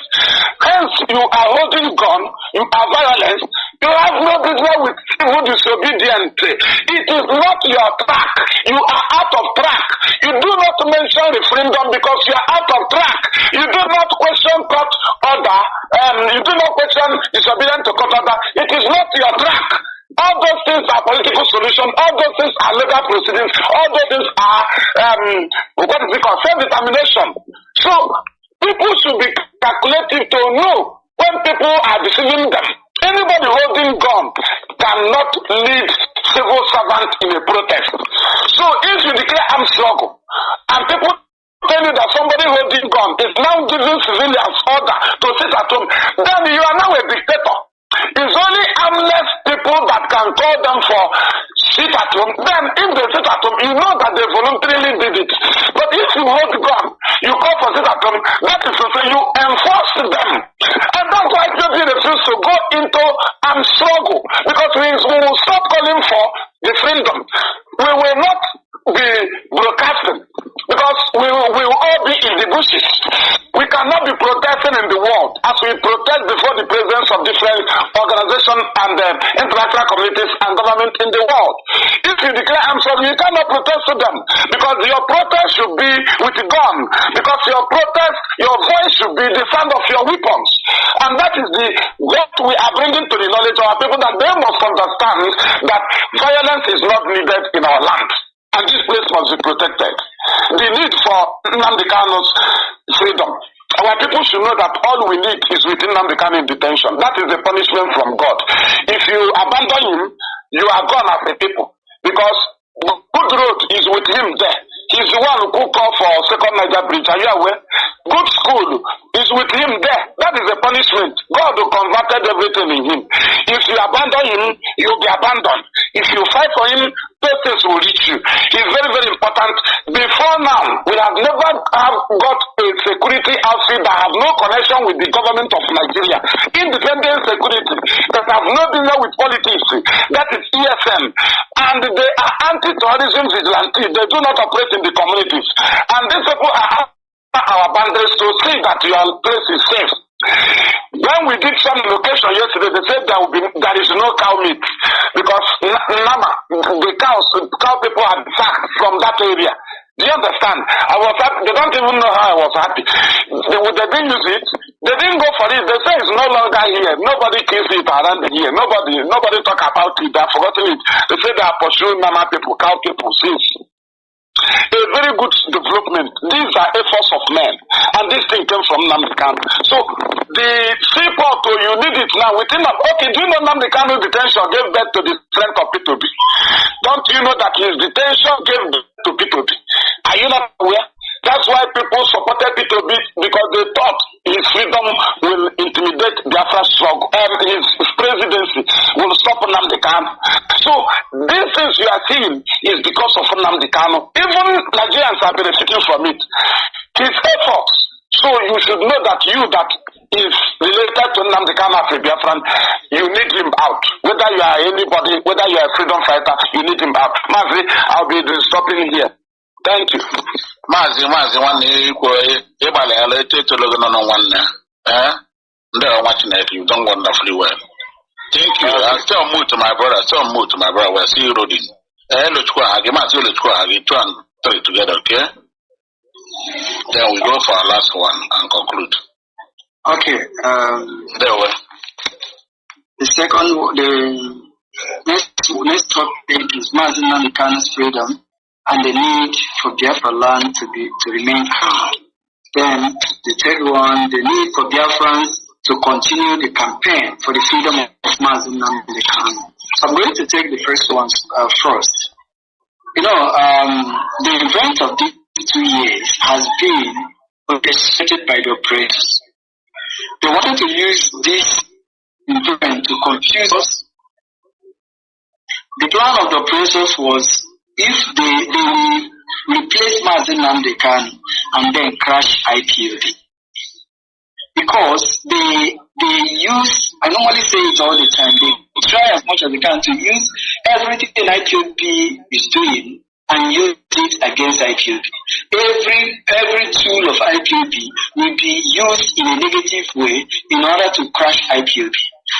Come to think of it, these people, so you know, IPOB has been confrontational, IPOB has been challenging everything. So now these people, what do? They brought people that infiltrated IPOB, and these people claim and pretended as if they are fighting for Biafra. They claim as if they are fighting for the restoration of Biafra and also freedom of Mazi Nnamdi Kanu. Why, in essence, they were destroying it. They were trying their best to destroy it. They did not spare anything. They did not spare ESN. They did not spare IPOB media warriors. They did not spare IPOB leadership. They did not spare even Mazi Nnamdi Kanu. Even M branch, they did not spare it. They tried as much as they can to puncture everything IPOB is doing. That's why even they try to tell Biafrans at one certain time that whatever the leadership say, when they say this, they do the opposite because they want you. That's why they introduce autopilot for you. And when Mazi Nnamdi Kanu say, I want Biafra land to be calm, because we are not just telling you Biafrans to remain calm, because it is our word. It is the word of your leader, it is the word of your master, that he wants Biafra land to remain calm. Biafra land remaining calm. Mazi Lochukwu Ahagi, did the best say your finance? No, not at all. Not at all. Okay. And that was the first place they struck. Because they know that you need your finance in order to pilot whatever there is. So they first of all strike this list and then try to buy off a lot of people. So a lot of things they did. And when they were doing this thing, they have already staged, in fact, They started even before Mazi Nnamdi Kanu was rendition because they already know these criminals. They know that Mazi Nnamdi Kanu will be rendition. It is already in their pipeline. They have already informed them, so they were preparing ground. Now, the problem we have sometimes is that most Biafrans we normally have short memory, and this short memory is dealing heavily with us. Okay, come to think of it, we should remember what happened. The first time, immediately many Biafrans were saying that these people, they kept meeting Biafrans in boss, telling them a lot of things, trying to buy off Biafrans, giving money to a lot of people so that they can start doing their job. Immediately they notice that you have a problem, they try to buy you over so that they can use you. That was exactly what these people were doing. So, for the past 2 years, since Mazi Nnamdi Kanu's rendition, these people continue to cause problems. They recruited fake ESN members and used those people to continue to terrorize our people so that our people will start asking questions. Questions like, is this how Biafra will be? If this is how Biafra will be, no, let us remain here. That was they needed you to start talking like the Israelites of old that wanted to go back to Egypt. That's exactly what they wanted to do. So these people, they planned all this and they executed it. That was the reason why those days you see them putting illegal sit at home. And when they put illegal sit at home, they start telling you that you don't want to sit at home while your leader is in prison. They were using your emotions, they were using your feelings. Today, our people have known the truth. Our people have known that these people wanted to save land on our fire on our. That's why they made program and said we want to see Enugu burn. We want to see if Enugu start burning, who will survive? If Onitsha start burning, who will survive? Have you asked yourself? When they say we want to see, okay, so our people have to burn. So when they burn, who are you fighting to Biafra? If you come to our land to drop a bomb, who will die? Who will survive? This is the question to answer. When they start telling you about we need to be doing something, let me tell you, nobody, even me talking here and everybody, nobody is the reason why we are still talking about Biafra. Only the person, the rendition, is still the reason why we are talking about Biafra.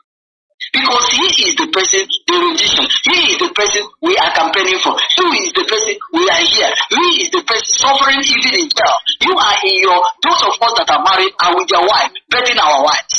Most of us that are, we are eating whatever we want. Even if you are not eating, you have your freedom. But he has none of his freedom. He is the point line, he is the short line. So those people telling you, if not because of this person, Biafra would have died. How can Biafra die? Why your leader was rendition? How? Is he not the short line? Why is it that they did not kidnap you and kidnap him? Why is it that they are not denying you but they are denying him bail? Have you asked? That's because they know who is who. That's because that is saying something that Mazi Nnamdi Kanu can never be replaced. That was exactly what they wanted to do. They wanted to replace him. That was why they were lying and pushing a criminal up and down. That's exactly why they're doing this. I met someone recently who told me that he was thinking that all these people were the right people doing something because our people don't think. When I tried to tell him one or two things, he said, "Oh, no wonder." He started mentioning a lot of things they have done wrong because his brain is not all that deep for him to calculate all these things. When immediately you click into his brain, he will start thinking right. So we must understand that we need to remain calm, so that we cannot be an architect of Mazi Nnamdi Kanu's misfortune, so that we can know, so that even Supreme Court cannot have any reason not to pronounce justice, because we already know, even someone that did not study law already know that the freedom of Mazi Nnamdi Kanu is justice. Everybody knows this. They cannot even use media again to write nonsense. They cannot even use. Have you seen that most of them that are even speaking on television now is calling for Mazi Nnamdi's freedom, because they are now short of light. They cannot blackmail you again because they now know the truth. They can only blackmail you when these criminals are calling for because when they call for anything like problem, those criminals, those Nigerian agents, secret Nigerian agents, will use the opportunity to cause problem and they heap it on you. But IPOB has been able to distance themselves from all these criminals. Now, I saw when some of them shouting some nonsense that this and that we have gone to all land today. You will see that the people have already known who are representing them. The people have already distanced the people recruited by the government and the oppressors, and the right the people already know. Everywhere is busy. Everywhere we are busy tomorrow. Tomorrow, until the day IPOB leadership says, all of us must remember our heroes. So I call on Biafrans to continue the campaign, because don't be surprised that it is your campaign that led the picking of the date for Mazi Nnamdi Kanu's the last date, and also now it is your campaign. You started calling EU, you started calling UN, you started calling British you started tweeting, you started calling them out, telling them to do the necessary thing, that it is an insult to Britain to neglect their own citizens. They owe him a duty. It is all your effort. Are you going to sleep now? We have few days to the election, to the court case. They are going there to decide, and not just any other. So that's why you must continue pushing. If you have not tweeted, please continue. If you have not called, please do the needful. You need it. You just need to load some card and sacrifice it and call them. Speak like a reasonable human being. Tell them to do the needful. Tell them that all we are seeking is justice. We have not called for war. That is what you need to do. Those that are calling for war, we have already shown that they are agents of the same government that are causing trouble. So thank you, and God bless. Thank you, my brother. Thank you. Zip for some water. I will come back to you for your last closing remark and last topic. Diken Naya, as in the hot TV, we're taking the last speak. From there, you do the need for about the clip Mazi played on the air. Unmute yourself, Diken Naya, in the hot TV.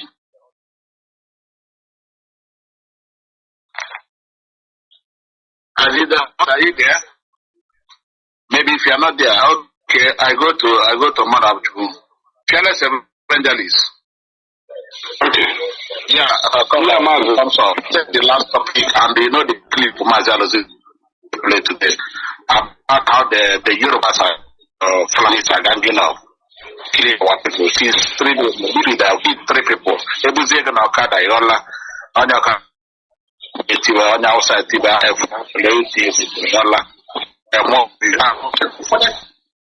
they just talk. Biafrans are there watching. It's very annoying. They don't do. Let's go on. Thank you.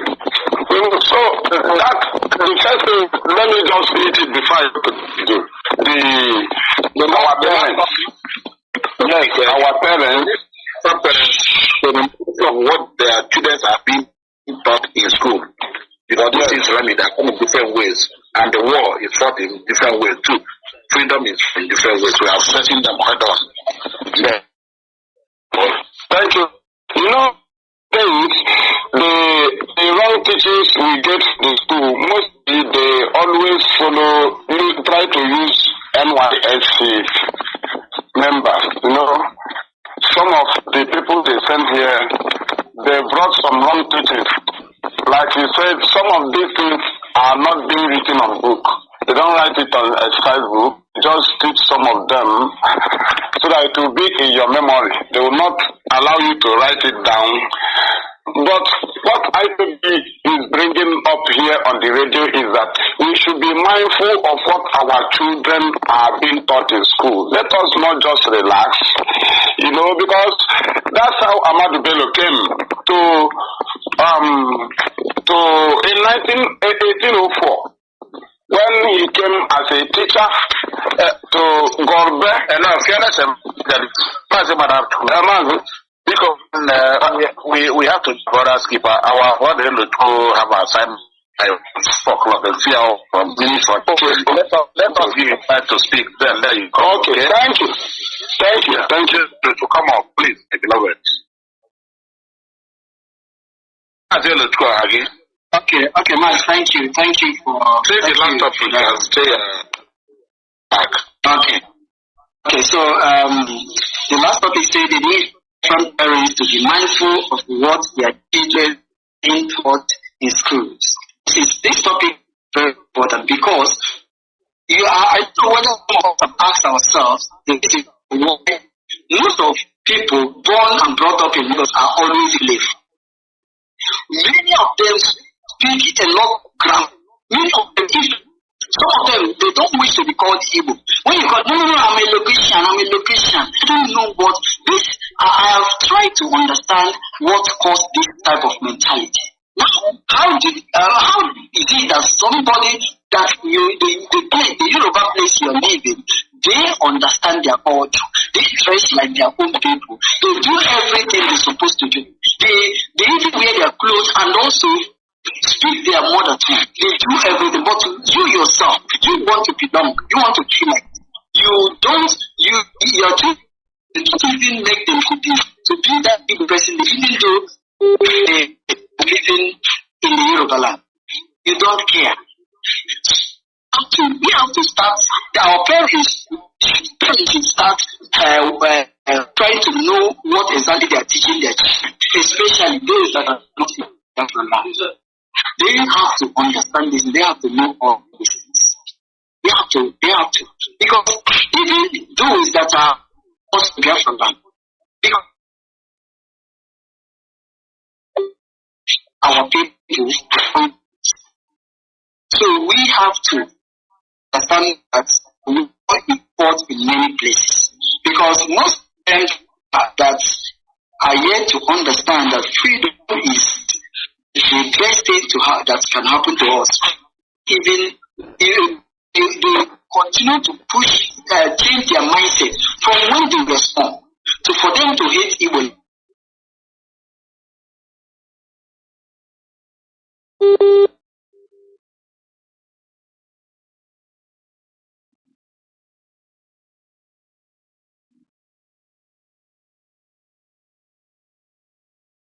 Most of them, they never even knew. Some of them are not really. Some of them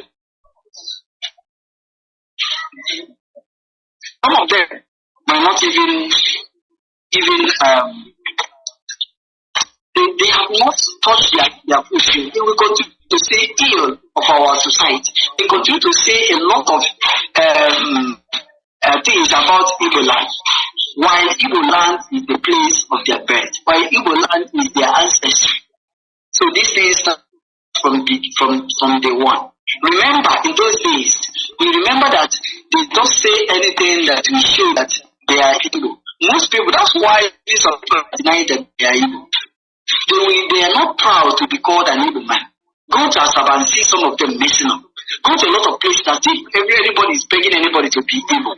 But a day will come. This is how I normally say. A day will come when people will fight because they were called. They were presented as if they are not Igbo. A time will come when even many people from many people we don't even know that they are Igbo will start claiming to be Igbo.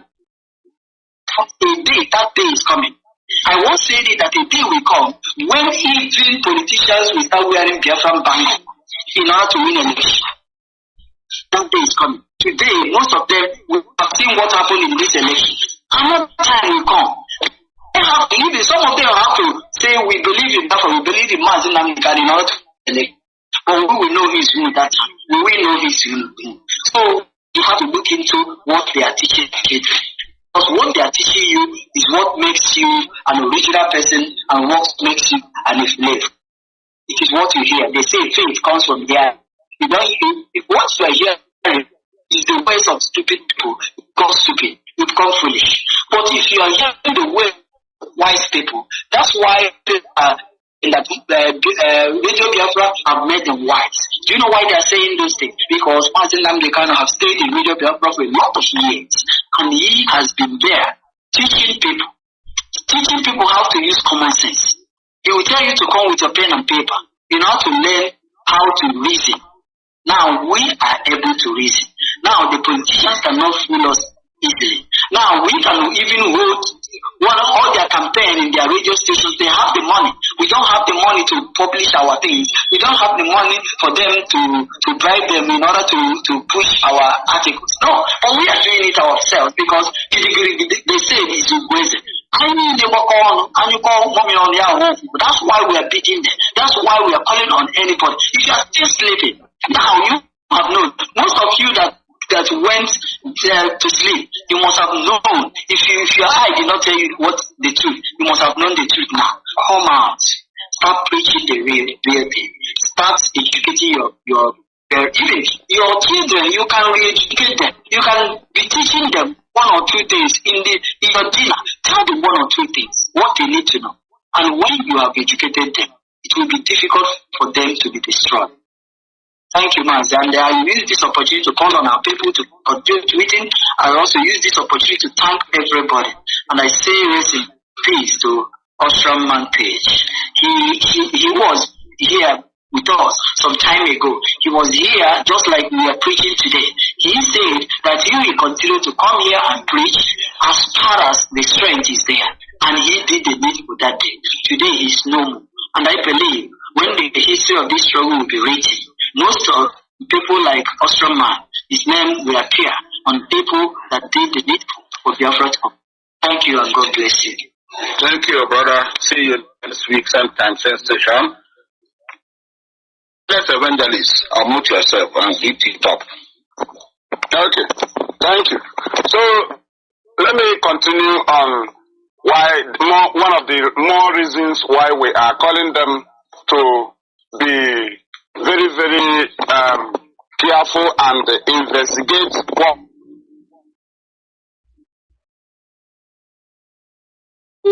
felt. That's how some people felt. Kind of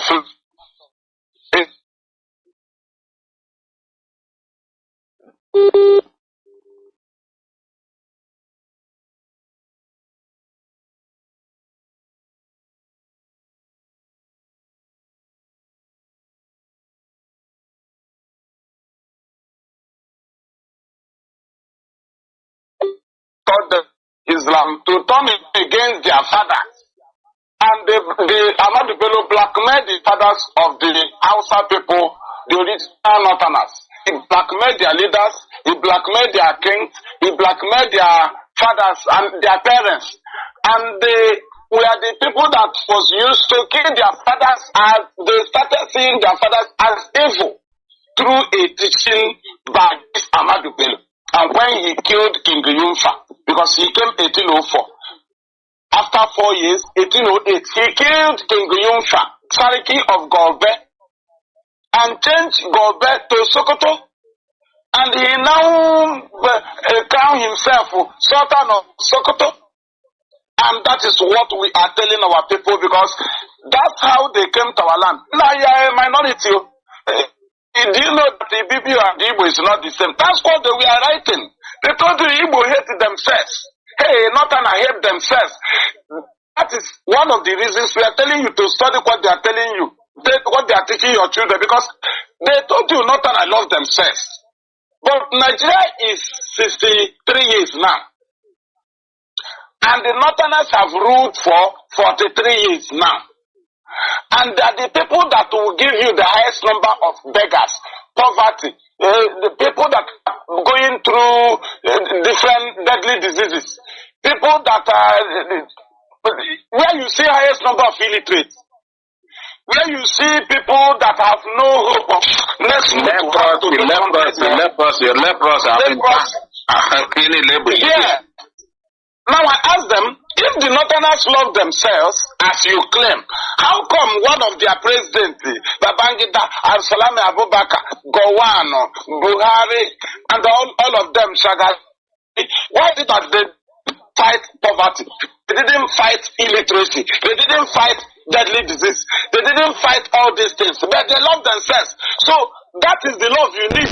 The love that a northerner, a Hausa man will come, a northerner will come. You give him one pair of shoes. He will give one to his they will polish it, you give them 50, they share it in 5. And an Igbo man will say, Igbo will not do it because we are not reasoning like them. That is poverty mentality. They don't pay for house rent. They don't pay for school fees. They don't pay for, in the Biafra, you give them, send their child to school. You don't have schoolmate of a northerner, even in the primary school. You don't see them. Then, they don't go for bed. They don't call them for village. They don't contribute. They don't develop their town. It is not their business. But you, if there is something at home, they will inform you. So our budget is greater than them. They didn't give them 20 pounds. They didn't massacre them. There was no genocide on them as they did on us. They did not demolish the house. There was no abandoned property. So what will warrant a northerner to polish the shoe alone when he is with his brother? Because he has no problem. He's looking for a daily bread. So that is not love. It's called poverty mentality.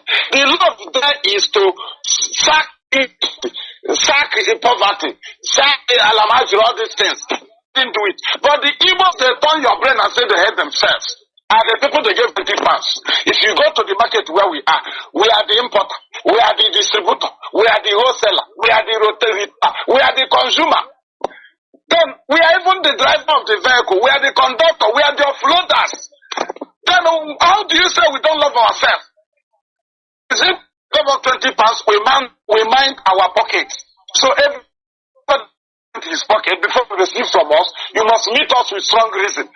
Then they say that we don't love self. No, it is in our place where you see love. So that is one of the reasons we ask you to investigate what they are teaching them in school. People are very wicked to turn your children against you. Your children will now turn to kill you. So that is why we are going there. Then on the video of the strategy that the Fulani have established in Lagos, because when we talk about this very Fulani here is us, Fulani have come to take over Lagos. They are using Chinedu and Sanwo-Olu to hand over Lagos to the Fulani. That is the highest instrument. That is why none of them won their election properly.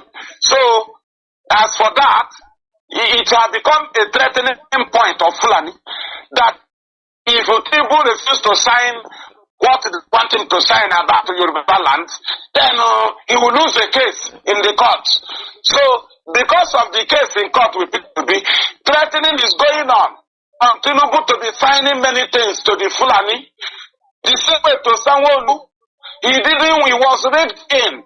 Therefore, he is not independent to decide as a governor. Rather, to be implementing some policies in Lagos, which definitely hand over Lagos to the Fulani. By the time Yoruba will know it, they will understand that our funds have taken place. So now, their attitude now is to strategize a way of bringing mafia on our people by. At times, you will enter a vehicle of a Fulani, there was not, the Fulani will say my prick, I did not see my prick, I did not see this. Or the man will say, I did not see my prick, I did not. Small time, they will kill our person. There are ones they are using to kill us in Lagos. This is the plan, the way of the British. They will always put you. That's why they set checking point in the places. That's why they set army barracks in our communities. They set police barracks in our communities and set checking points on our roads and set Fulani herdsmen in the bushes so that we will always be under siege because they are stealing from you. So the same thing, they are bringing fear on our people in Lagos because they want to take our properties. So they have strategized to be killing us. They will just bring one incitement and they will bring our people down. And one thing we are telling our people in Lagos, when you know that somebody push you to the wall, There is no other escape route. Why not you fight back? If you die in the SM, you know that the person has wound. You know that they want to kill. You are dying silently. This is not our pattern. And those around will be watching them in Lagos when you know that they are killing your brother. Imagine our people. Don't you know? If you are not ready to stay there, come back home. If you are staying there, do not die like a coward. What is your mind of staying there? You stay there means that you can face the battle. Then how come if they turn around and bring the war to you, you will not dodge? Don't you know that your brother they are beating you? Because they are not beating you dead. Bring your brother down, you have become fearful. Therefore, you have become paralyzed. But if all of you are in this area in Lagos, not allow others, that kind of, they will know that you want to stay or you want to go. So if you don't want to stay, then go. Do not cause problem for us. Like every time we see our people, they just kill casually. It's better the Nigerian kill us. We know they declare war in Biafra land. But for you to be watching a Yoruba civilian, you didn't go to steal, you didn't go to rob, you did not commit any atrocity. They just instigate an incitement without going through trial. They will just kill you, no police involved, and you are watching them. We do not accept it. If you continue on that, that is to say, this thing we are calling you to come back home is the last one. You cannot stay back. You watching at Bibi man, they kill him. You watching at Nijo man, they will kill the person. You are watching at Isoko man, they kill the person. In the little box, for what? So, Mazi, that is it. And our people should know that Twitter is a weapon that Nnamdi gave to us. That Nigeria never expected that it will be a weapon. And that is why we always remind our people that how many Twitter you made the day or retweet is how many bullets you shot on our enemies.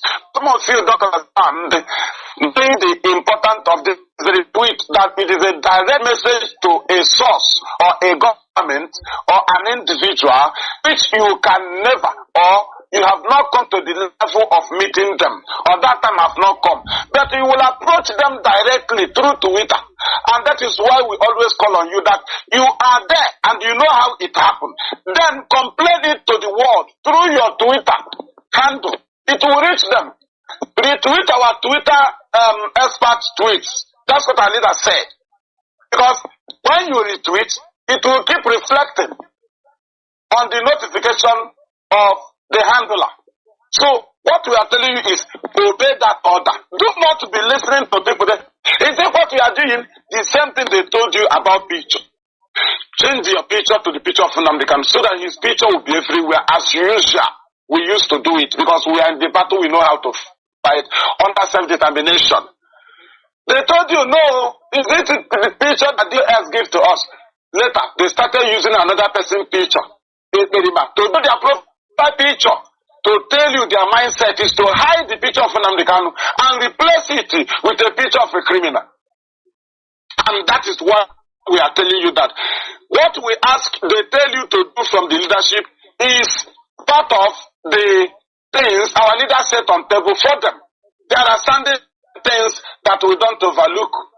They have the ingredients to cook for the enemies. They have the ingredients to cook for us. And when they tell you they are cooking for the enemy, then you do not expect to get the full aroma, or you want to get the aroma of the food they are cooking for the enemy. No. When they cook for us, it will reach you, and this one is the one they cook for us. They say you should do it. It is a food you will join us in it. It is a battle you will join us in fighting. That even if you are not IPOP, you are a Biafran, you can screenshot your tweet tomorrow and Biafra come and show it to your children. You call for free Nnamdi. It is a very good example or something or presentation. So we are calling you to continue on Twitter. Share IPOB press release. Read it and share it. Share it, very important, because if you know the weight and the what IPOB press release, the power of it, and the Radio Biafra, then you will know that the press release of IPOB must be shared. This is the weapon we use to destroy the infiltrators officially to the world, because when you are marking them in your platforms, the official press release will come through IPOB. That's why Monday Sit at Home did not hear the truth, because there has never been an official press release backing it up from an recognized organization. Rather, people that shouted Monday Sit at Home will enforce it. When they commit crime, the federal government of Nigeria, through their media, will say it's IPOB that did it. That is to say, IPOB is a recognized organization. But people say the autopilot, they committed it. Government can never say the autopilot did it. And when Imakwafu come to debunk it, the enemies will now come against him and say, why is he debunking it? But we are not the people that did it. We expect those that did it to claim it, but they never claimed it, knowing that they have no serious organization. That is why we ask you to share this press release, retweet and tweet our Twitter, tweet every Tuesday, even ordinary days. Thank you, Mazi. I remain the fearless IPOB evangelist, Mazi Madam Chimachu. Thank you. Thank you. Thank you. Thank you. We'll meet the same time, same next week, okay? Same session. Stay on mood. Weekend, as in the hot. Come and piano bomba can make this program, okay? On mood yourself if you can hear us now. You're the last speaker. Address Biafra properly and make your closing remark. Over to you, the hot. I am Mazi, and I'm here once again to speak to humanity. Looking at the last topic, which is about looking into what our teachers are teaching our children at school, we all know the meaning of history. But before I go on, permit me to read out the meaning of history. Because if you don't know your history, believe you me, you will not know your true identity and your destiny. Go on, do that. You are permitted. Go on. History, as the white man placed it, which when I am done reading in English, I can also break it down in Igbo language so that our brothers and our sisters who may not understand the grammar will grasp at least a piece of one or two things they need to know about what is called history. History is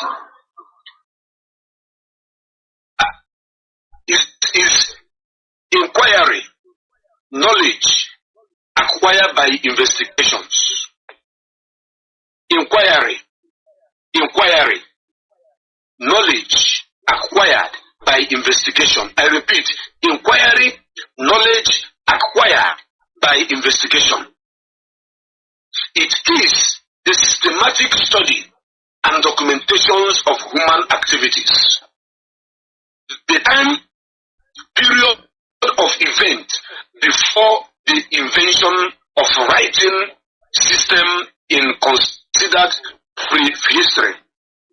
History is an umbrella term comprising past events as well as the memory, discovery, collection, organization, presentation, and interpretation of these events.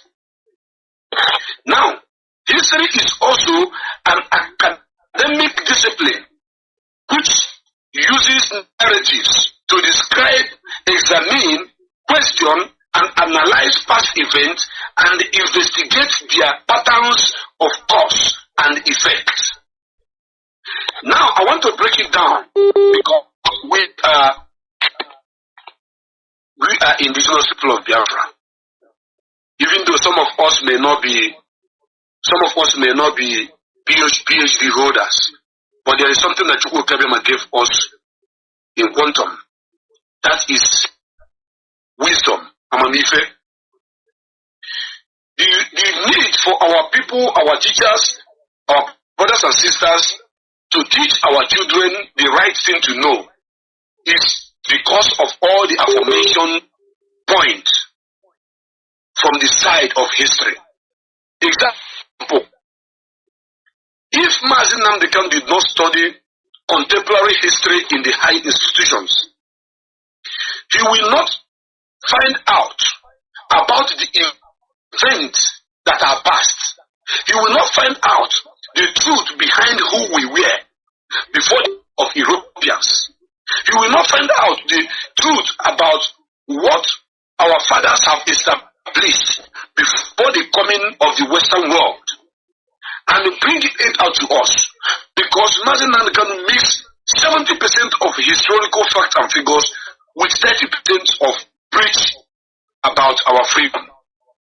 Because of our past, people like me listened to him, understood the truth behind my past, what has happened hundreds of years ago, how the country, how the contraption we are put into was fixed, how it was established, who we were before the coming of Lord Lugard, Flora Shaw, and the Harold Wilson that put us together with those who are now killing us, calling us one people.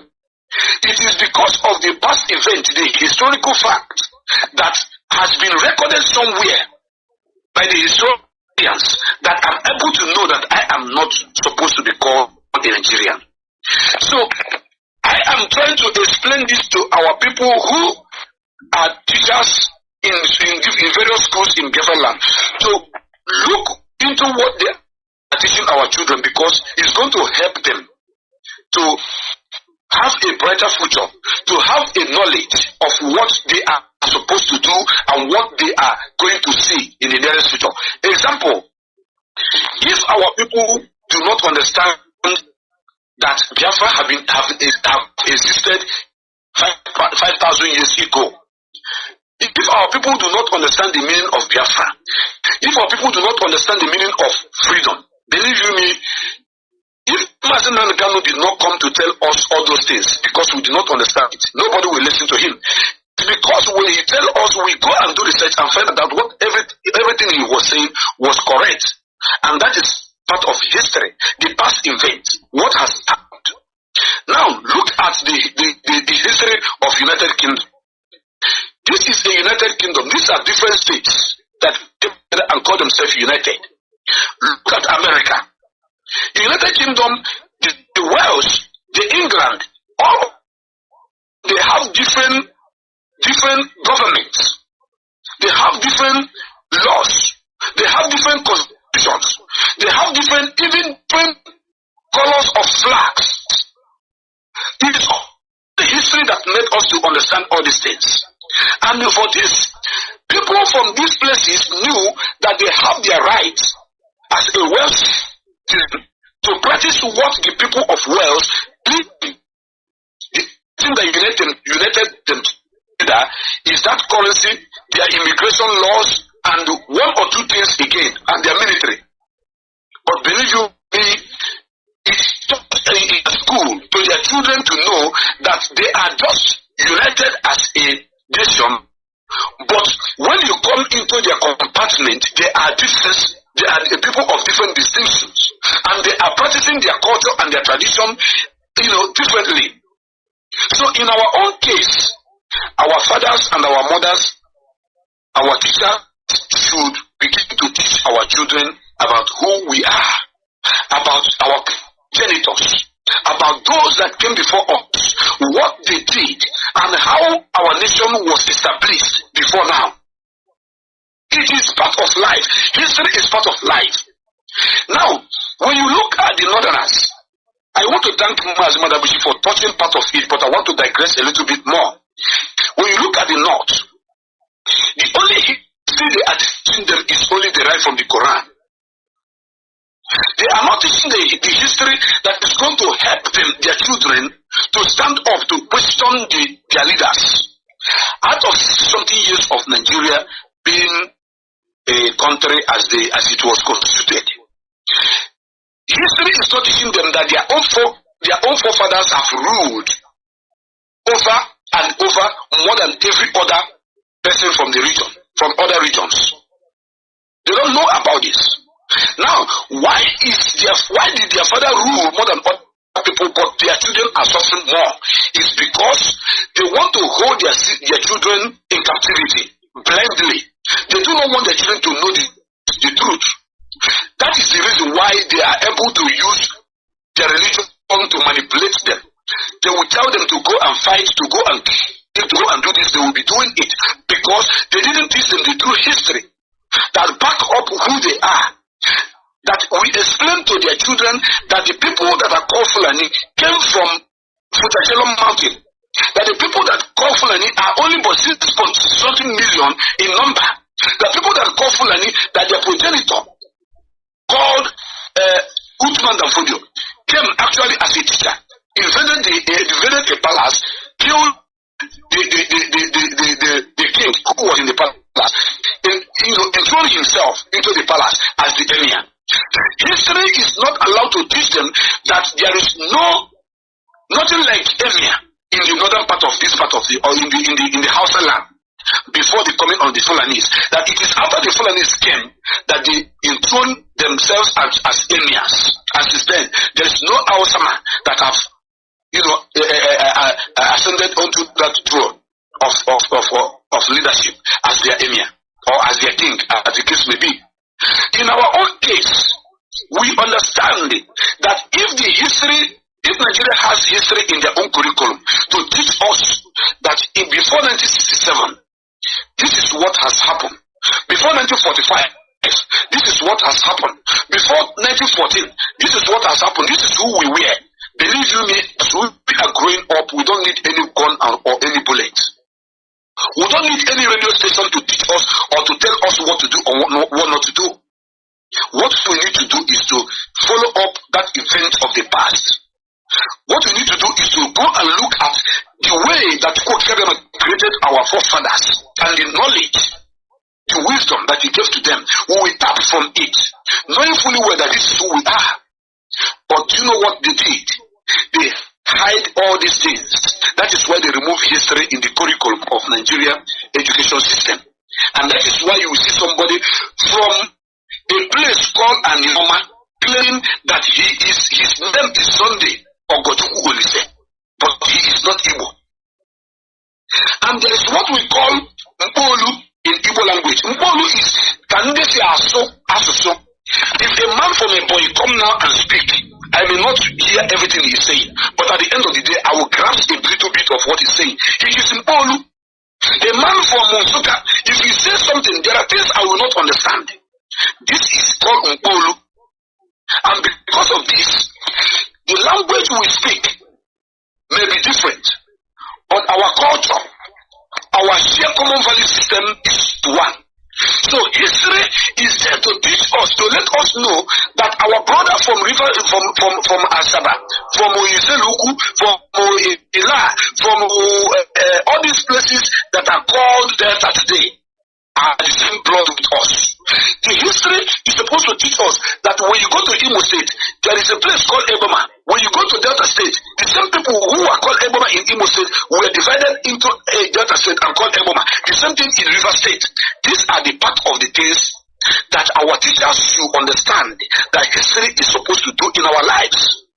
That is going to say that people from Delta State who are people from that side of Delta State who share the same common value system, who are the same family with the people in River State, we acknowledge the fact that we are brothers and we are sisters. But you know what's happened? They hide all these things from us. They kept all these things away from us while we are growing. But I thank Chukwu Kikabiyama for bringing somebody like Mazi Nnamdi Kanu and the coming of the greatest radio station on this planet called Radio Biafra.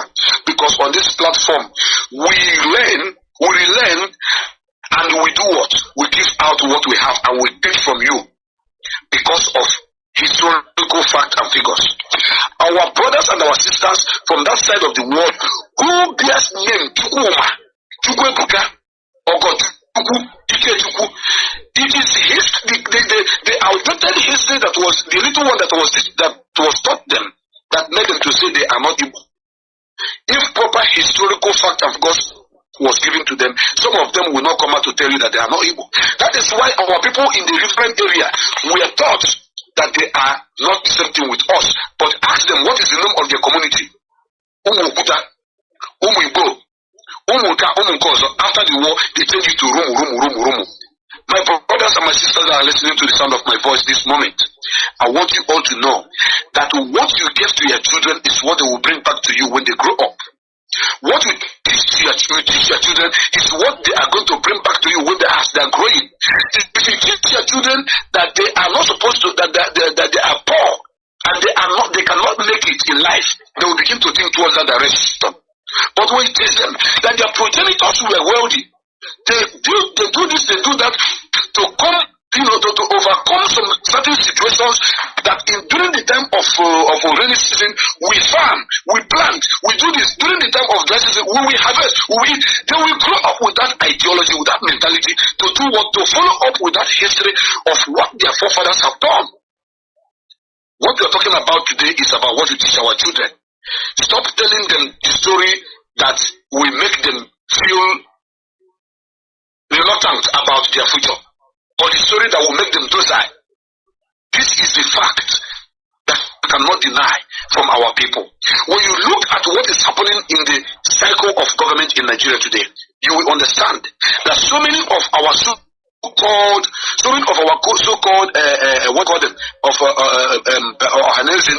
and our elder statesmen have made a lot of blunders because they failed to teach some of our children truth, and they were believing in some mirage, 2023 nonsense that is going to change the face of the belief of our people. And believe you me, I am going to read out some of the things that they told us, which never come to fruition. And when they were saying this, they were saying it with every alacrity, as if they are speaking the truth. But we know that history will always resurface and correct everything that is not correct. Listen to this. Remember when Kanu told us that we should allow Ruga in Igbo land because Fulani will support them in the president in 2023. Our children that listen to Kanu then, without being properly taught that Ruga means my land, and the people who are calling it Ruga are coming to claim that our land, those children will not understand what it means. That is why whenever you are listening to Radio Biafra, you bring your children close. What you can say, allow Ruga in Igbo land because Fulani will help them in president. Okay, now what has 2023 president, Igbo president, got to do with Ruga? Ruga is about taking over your land. And president is going to last for 8 years, and Ruga will remain forever.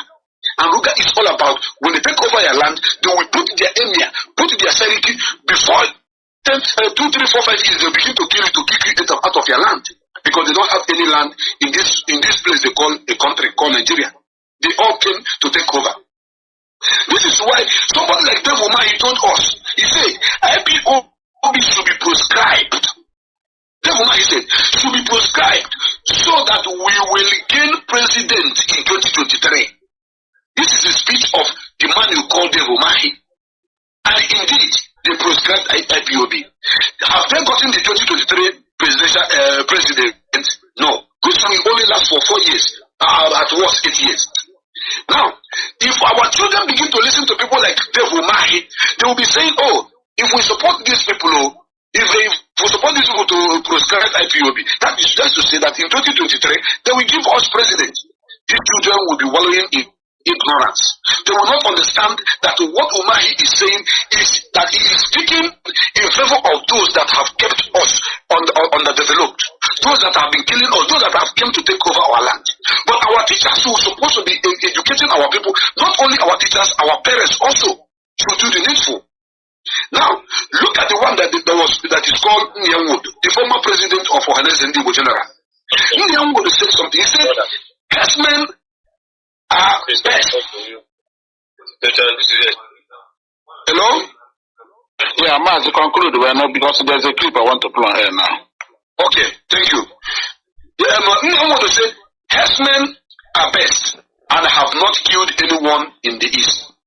they will support us in 2023. Nnamdi made this particular topic, this particular comment. Then, if you are looking at the fact and figures surrounding this part of this kind of comment, our children are listening. Herdsmen have been killing our people uncountably. Go to Ozowani. You know how many people that were killed. Go to Anambra, go to Aguleri, go to Miata Anam, go to Uli, go to Imo State, go to Olu, go to so many places, even in Enugu State. In Ebonyi State, even where the Vumahi came from, they were killing us. Is this the truth? Is it truth that this Vumahi was saying? It's a pure lie. Now, I want our people to understand that the man that you call Okorocha, the former governor of Imo State, also make a blunder. He said the only problem we have for coming 2023 presidential election is Nnamdi Kanu. How is Nnamdi Kanu a problem? When you know, all of you know that Nnamdi Kanu is actually trying to save us. Where is Okorocha today? Where is political ambition today? It is already rubbish. Our children should be taught the right things so that they will think positively. So I talk about, even Nnamdi would also say, we support Python dance to calm Nnamdi Kanu down and IPOB because of 2023 election. This is what Nnamdi would say. We are keeping record of all these people's comments. We are not, listen, we keep record until the world ends. We will not forget. But the one that shocked me the most is the one that Okuimodo said. He said, if PDP and APC didn't zone their tickets to Southeast, I will join IPOB. When you are lying, when you are telling all these lies, making all these quotations or all these things, don't forget that we're keeping all those your comments somewhere in the cooler. So looking at it now, we all understand that all these things that we are doing is all about 2023. But now 2023 have come. The people who you are thinking you are supporting have already chosen whom they want to rule you. And on that note, believe you me, our people are being killed in Lagos on daily basis. Those people whom you see that are killing in Abulado have not committed any crime. They are only doing it because they just want to put Njibo on the run in Lagos. Because they will come, Okada man will carry an Igbo man. The Igbo, when he's driving in there, when the Igbo man tell, please slow down. The rest you start shouting, my manhood have disappeared. My manhood have disappeared. Jungle justice will be meted to him. This is a strategic plan to eliminate, to kill our people. And we are going to speak against it. We are going to stand up against it. It is only IPOB that is fighting to defend our people across this place they called a contraption. Thank you very, very much, my brother. I stand down. We meet sometimes. Yeah. Sometimes again. Do not forget that we are tweeting every Tuesday, and today is our Tuesday. Mazi Kanu will rejoin us soon. May God bless Biafra. May God bless everybody that listens to us. Thank you very much, and God bless you. Yeah, I want you to Biafra to hear this clip I'm going to play before coming from Biafra land. Hear precisely. Mazi, let me play this clip. After that, I may say my closing remark. We sign off, please. Be attentive.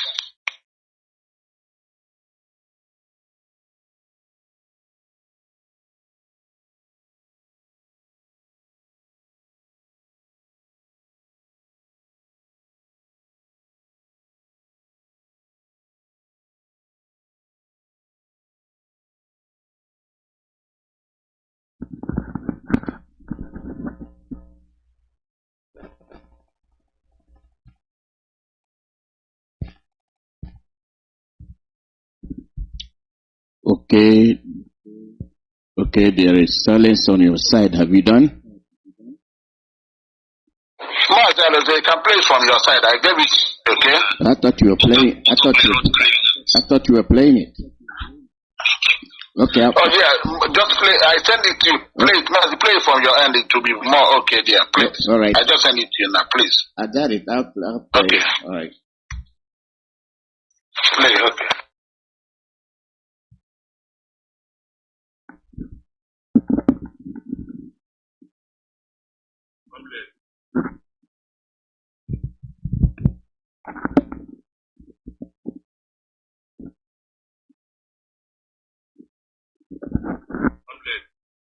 My brother, This is to report to you the situation. This is a situation report from Okija, here local government area of Anambra State, Biafra land. This afternoon, some criminal gangs from Osu came down to Okija this afternoon in order to enforce their nonsense sit at home. These people are Simon Ekpa group. These people are autopilot criminals. They came to enforce this their nonsense sit at home. As God may have it, the vigilante men in Okija chased them back. The vigilante men in Okija chased them back. They marched them head on. These people came with the AK-47, well equipped, but the people that faced them with pumping action and even chased them back where they come from. These people, they came in order to enforce their nonsense and the useless sit at home, which they normally do whenever our reader, Mazi Nnamdi Kanu, wanted to appear in a court. These people normally used to cause mayhem. No, they normally used to cause problem here and there, because these people have been used. They were being used by the federal government in order to target to the IPOB, that IPOB is a violence group. But this afternoon, the vigilante men in Okija chased them back. They didn't succeed in their mission. But Ihiala, Pan, and some part of Ebonesi, they have conquered that area. Ihiala is under Ihiala Pan is under the lock and key. They finished up with Ihiala, then tried to enter Okija. But the God of the land said that they will not succeed. And they did not succeed. What I want to promise them is that so far they carry all this their mission come to Okija. They have come to an end of this year evil activities in Biafra land. Because the God of this land will fight them to the end. The God of this land will fight them to the end. That is my prayer to them. They will not see the light of the day anymore. These people are trying to do everything possible to make sure that our reader remains in a DSS dungeon. But that their plan will not work for them, because DOS and IPOB has defeated their plans. Eba is nobody. He is a failure on his mission already. So this is the situation report from Okija, Ihiala local government area of Anambra State, Biafra land. Thank you, my brother. Thank you. IPOB media reporting. Thank you. Yeah, this is a report I just flew in as we are here, and I decided to play it. I don't want to make it verbally. That's why I will play it for people to understand what we're going through. The atrocities these people continue to commit. And Biafrans all over the world, please don't forget to continue to make the call that we are directed to make by the leadership of IPOB all over the world. And secondly, continue to follow IPOB every Tuesday on Tuesdays, and to tweet from IPOB official side. It's very, very important. This is what I have to encourage all of you. And don't forget to pray for our leader. Next tomorrow is court, and we are very, very hopeful that we will always win. And very soon our leader will enjoy us. And this month is month of our Heroes Day. Continue to visit our veterans, show them love. Those are whatever you have, show them love. These are people that gave up life. And Europe here, I know many countries like Czech, most of the countries are celebrating their Heroes Day. It will be a very big occasion here in Europe. Nnamdi Europe is on. The whole of Europe, I know, is on. It will be on. We appreciate all of you. We'll see you again sometime next week again. Same time, same session. I remain okay for the for Maka. Maka is in all the province of Biafra land. Mazi, thank you for having us today. You will come as your sent. That's my prayer for you only. There was, thank you. There was. Sign out. Thank you. There was. Thank you very much. This is where we'll be ending today's program.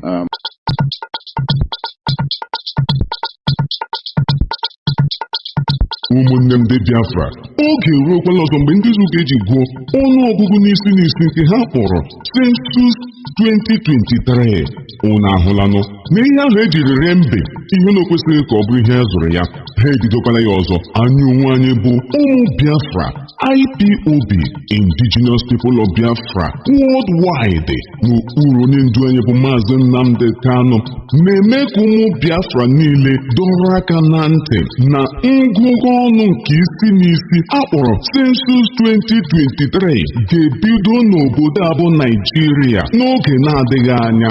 Anyị ji ohere a na-agwa ụmụ Biafra niile ebe ọbụla ha nọ, ịnọ n'ala Yoruba, ịnọ n'ala Hausa, biko lọtawa dịka anyị na-esi eme ya n'oge ekeresimesi. Onye ọbụla ala Lagos agba achako, ugwu Hausa agba achako, ya dịka ebe agbara ọsọ abịala n'oge ahụ ka anyị nwere otu a lọtawa bịa gụkọta isi anyị ọnụ makwa n'oge anyị ha, n'ihi na amara imere onye kpọrọ gị asịpụrụ ọhịa. Anyị agaghị abụ chata eziga chọrọ ka anyị ehie n'ezi ma ọ bụ trọk a ga-eji vuchi ivu, ọ dịghị ihe anyị ga-awụ ọtụ. Ebe ha kpọrọ gị asị na Lagos, oru na elekshọn ha achụpụ gị, oru na ihe ọbụla dị mma ha achụpụ gị. Ọ bụ nke a ugbu a ka a ga-eji tinye n'ọgụ ọnụọgụgụ ha si na Lagos rukwara nke a, Abuja rukwara nke a, ugwu Hausa rukwara nke a, na ha ka n'ọnụọgụgụ. Mba n'ọnụ ka anyị mụrụkwanụ na ihe lọtazie ka agụkọta anyị ka mba ụwa mara na ndị a niile na-achọ Biafra n'ọnụọgụgụ ha erika karịa ihe ha che na ọ bụ oge anyị ga-eji were mara ihe. Oge sensus a biko ọ dị anyị mkpa unu mara ihe unu ga-eme, n'ihi na igurube na-ekwu ekwu na-eripịa osisi. Ọ na-abụ anyụkọ mamịrị ọnụ ya agba ụfụfụ. Onye ọbụla emekwala anya ụra na nke a, latawanụ, n'ihi na mba ụwa ga-eji amara ọnụọgụgụ anyị makwaranụ ndị na-achọ ya. Census 2023, oge anyị ga-eji degharịa ihe a British dere banyere ọnụọgụgụ anyị. Ekwekwala ka akọrọ gị akọ, emekwala anya ụra na nke a, n'ihi na ọ dị anyị mkpa. Lọtawa, ịdị anyị mkpa isoro ụmụnna gị n'oge ngụkọ ọnụ a ka anyị mara oke anyị ha, ka ọ ga-abụ mgbe a ga-eke oke amara mmadụ ole a ga-ekenye oke. Nwanne, o ruola n'omume o, a sịkwala na anyị agwa gị. Census 2023, Nigerian Census 23, mgbe ụmụ Biafra ga-eji laa n'ala ha ka agụkọ ọhụụ ọnụ mara oke ha dị. Ebe onye bịara abịa na-adịghị egbu nkwụ ọkpụlọ, ọ bịara abịa ejideghị akụ flawa o. Ozi a ka anyị na-ezikara gị bụ nke si n'aka ndị Indigenous People of Biafra IPOB na-abịara unu. Ọ nụrụ ka ala ibe.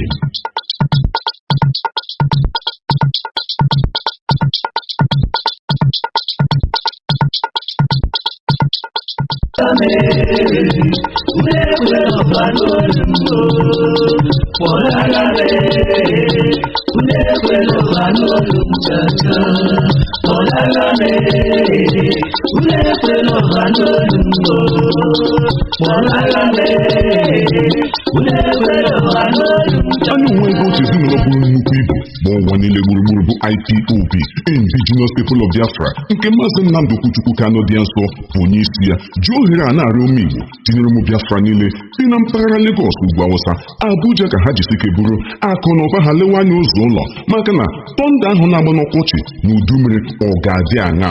Ọ na-abụ ọsọ chụwa mmadụ na ụmụnna ya, ya agbalaga ụmụnne ya, ọ chụwakwana ya na na mba ya gbalata ebe ya. Igbo, ụmụ Biafra, echiche echere gbuo mmadụ abụkwaghị echiche otu ụbọchị, ọ bụkwa na onye dị ndụ na-asị thank you Jesus. Ka ọ dị gị n'uche na o meghị n'izu ya eme n'ọnwa. Unu biko buru isi unu, ahịa unu, lọta nwa ala Biafra.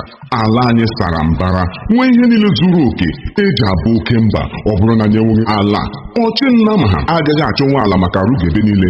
Nwanne, ịhụbeghị ebe onye international market, Calabar Free Trade Zone, Akwa Ibom Showpiece, Enugu New Design Market, Igwuọcha, Anambra, Aba New Master Plan, Eko Ụtụtụ Market, aga m akpọkọ n'ole ghara ibe ya. Unu anwụrịla onwe unu maka na ife ụzọ bịa mara ụzọ were n'ohere a. Unu che n'ụwa agwụla, mara ihe Chukwu Okike jiri chọọ anyị mma. Mgbe ahụ ka anya gị ga-emepe dịka blind Bartimaeus. Ị na-ejighị iwuchi swamp n'ala Biafra tutu gị ọrụ ihe ọbụla, maka na ihe anyị bụ a na-agwọ ọ na-ere.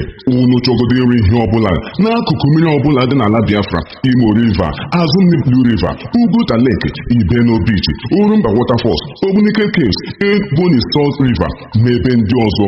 Unu enweghị nsogbu, lọta n'ụlọ, maka na kụrụ ụlọ amara onye kpara ya. Investment unu ga-abụ thy kingdom come. Ala Biafra brother will be done. Iji gwa gị n'ọzụwala, ahịa Nnamdi na Lọkpanta ga-abụzi ebe a ga-arụ ultra modern 21st century complex. Ugbu a anyị gwara onye sịkwanụ na anyị agaghị abịa maọbụ na anyị agaghị alọta. Ebe Anambra ga-abụ ebe a ga-ewu ahịa bụ ọkaibe na mba Afrịka maka akụrụngwa ngwa ihe ọgba dị iche iche na ihe ndị ọzọ nke a na-akpọ Auto Spare Parts Market. Ụkwa amịala n'onye ateta nụnụ, ọ bụ m si eze mụọ m. Ụkwa amịala onye ateta nye ụmụnne anyị ha ndị nọ na mba ofesi. Biko akụkwala flawa n'ala ndị ọzọ. Nke anyị bụ nke anyị, nke ha bụ nke ha. Naanị na Biafra land ka obi ga-abụ a man, ada bụrụ a woman. In fact, ọtụtụ ndị ebidula ihe na-egbughị oge. Bịa soro ụmụnna gị mara nzu gị ajụkwana sị nọtin mega. Otu a aha abụ Eko chi na-ala ka zoo ka ị ga-esi laa katọrọ naanị me ngwa ngwa lahe mpekata. Cheta na onye ji igu ka ewu na-eso. Werenu Nnewi dịka ihe ọmụmaatụ na ihe nlereanya. Ụmụ Igbo, ụmụ Biafra, ka anyị laa n'ebe anyị. Onye asị ya ga-emezi ebe ya abụkwanịghị ihe ọjọọ. Ala Biafra makakwanụnụ. Ọ bụ anyị si eze mụọ anyị. Leenụ Enugu, Anambra, Delta, Ebonyi, Imo, Abia, Igwuọcha, Bayelsa, Akwa Ibom, Cross River. Heo Chineke lee, ọ ga-agụ mma Mbeze. Ọ bụkwa na ọ ga-agụ mma Mbeze kama ga-abụ Mmeze. Ọ bụ ndị Indigenous People of Biafra IPOB wetara unu ozi ya. Ala Biafra amaka.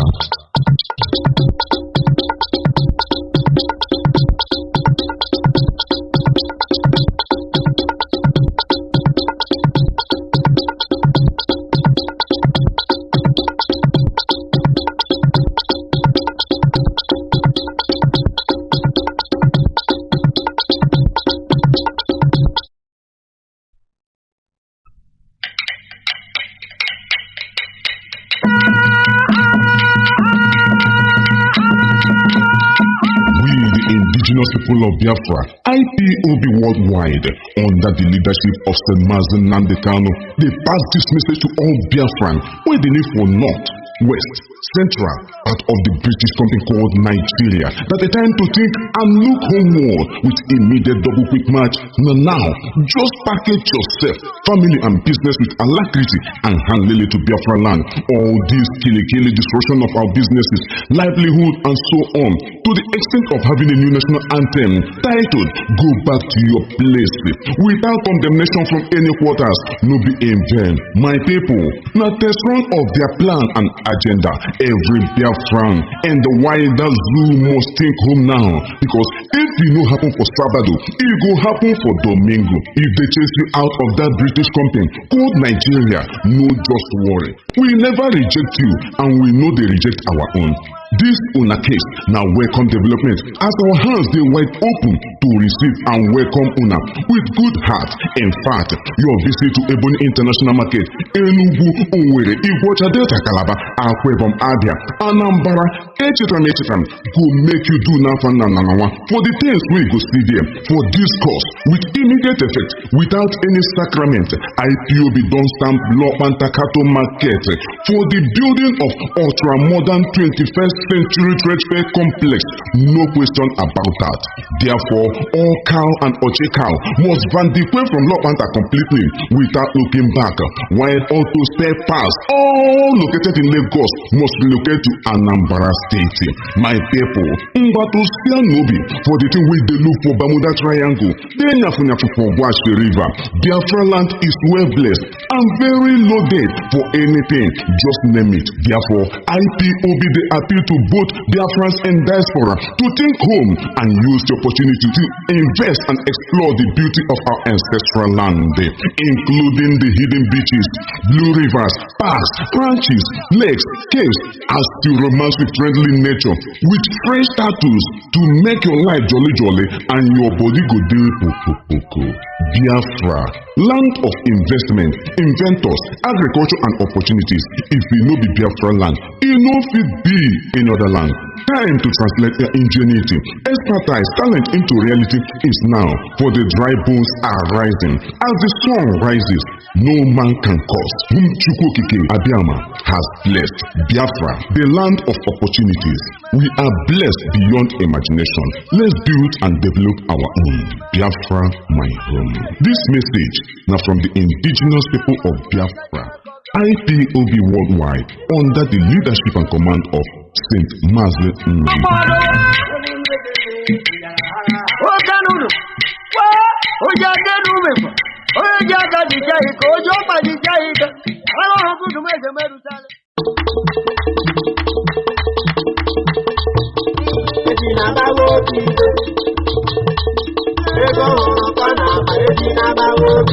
Ụmụnne m dị Biafra, oge eruokwala ọzọ mgbe ndị Igbo ga-eji gụọ ọnụ ọgụgụ n'isi nke ha kpọrọ Census 2023. Unu ahụlanụ na ihe ahụ ejiri ree mbe ihe na okwesịghị ka ọ bụ ihe a zụrụ ya, ha ebidokwala ya ọzọ. Anyị onwe anyị bụ ụmụ Biafra, IPOB, Indigenous People of Biafra worldwide, n'okpuru onye ndu anyị bụ Mazi Nnamdi Kanu, na-eme ka ụmụ Biafra niile dọrọ aka na ntị na ngụgụ ọnụ nke isi n'isi akpọrọ Census 2023 ga-ebido n'obodo abụ Naijiria n'oge na-adịghị anya. Anyị ji ohere a na-agwa ụmụ Biafra niile, ebe ọbụla ha nọ, ịnọ n'ala Yoruba, ịnọ n'ala Hausa, biko lọtawa dịka anyị na-esi eme ya n'oge ekeresimesi. Onye ọbụla ala Lagos agba achako, ugwu Awụsa agba achako, ya dịka ebe agbara ọsọ abịala n'oge ahụ, ka anyị nwere otu a lọta ọbịa gụkọta isi anyị ọnụ makwa n'oge anyị ha, n'ihi na amara imere onye kpọrọ gị asịpụrụ ọhịa. Anyị agaghị abụ chata eziga chọrọ ka anyị ehie n'ezi, ma ọ bụ tụrụ ka a ga-eji kwuchi ivu, ọ dịghị ihe anyị ga-awụ ọtụ. Ebe ha kpọrọ gị asị na Lagos, oru na elekshọn ha achụpụ gị, oru na ihe ọbụla dị mma ha achụpụ gị. Ọ bụ nke a ugbu a ka a ga-eji tinye n'ọgụ ọnụọgụgụ ha si na Lagos rukwara nke a, Abuja rukwara nke a, ugwu Awụsa rukwara nke a, na ha ka n'ọnụọgụgụ mba n'ọnụ. Ka anyị mụrụkwanụ na ihe lọtazie, ka agụkọta anyị ka mba ụwa mara na ndị a niile na-achọ Biafra n'ọnụọgụgụ ha erika karịa ihe ha che na ọ bụ oge anyị ga-eji were mara ihe. Oge sensus a biko, ọ dị anyị mkpa unu mara ihe unu ga-eme, n'ihi na igurube na-ekwu ekwu na-eripịa osisi. Ọ na-abụ anyụkọ mamịrị ọnụ ya agba ụfụfụ. Onye ọbụla emekwala anya ụra na nke a, latawanụ, n'ihi na mba ụwa ga-eji amara ọnụ ọgụgụ anyị makwaranụ ndị na-achọ ya. Census 2023, oge anyị ga-eji degharịa ihe a British dere banyere ọnụ ọgụgụ anyị. Ekwekwala ka akọrọ gị akọ, emekwala anya ụra na nke a, n'ihi na ọ dị anyị mkpa. Lọtawa, ịdị anyị mkpa ka ị soro ụmụnna gị n'oge ngụkọ ọnụ a, ka anyị mara oke anyị ha, ka ọ ga-abụ mgbe a ga-eke oke amara mmadụ ole a ga-ekenye oke. Nwanne, o ruola n'omume o, a sịkwala na anyị agwa gị. Census 2023, Nigerian Census 23, mgbe ụmụ Biafra ga-eji laa n'ala ha ka agụkọ ọhụụ ọnụ mara oke ha dị. Ebe onye bịara abịa na-adịghị egbu nkwụ ọkpụlọ, ọ bịara abịa ejideghị akụ flawa o. Ozi a ka anyị na-ezigara gị bụ nke si n'aka ndị Indigenous People of Biafra, IPOB, na-abịara unu ọnụrụ ka ala ibe.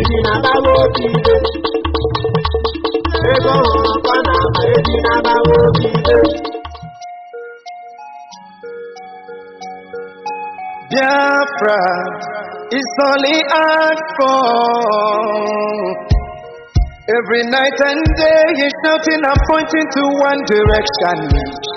But his own people are blind and saying it's causing division.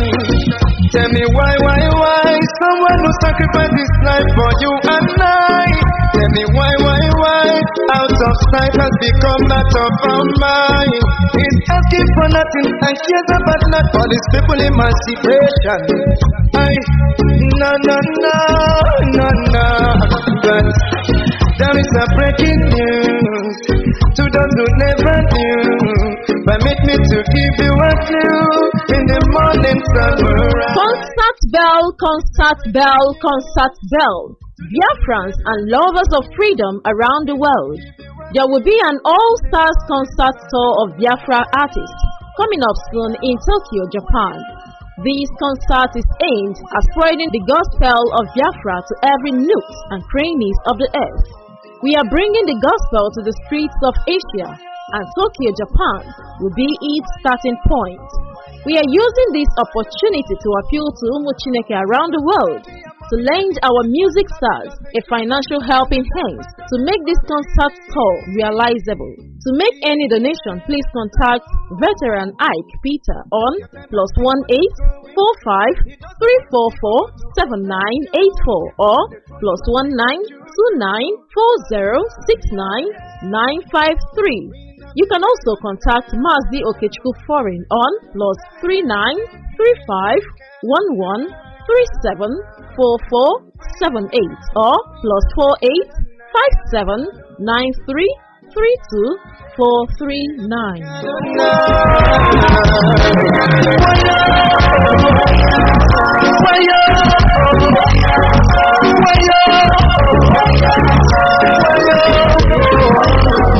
You don't attack Nigerian Defense Academy and kill officers and get away with it. Yeah.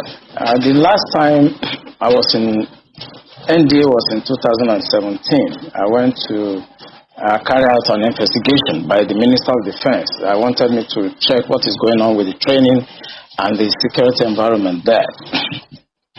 I remember I spent about a week at NDA with the commandant and with the staff, But something struck me. And that was every Friday, the gate of NDA is thrown open.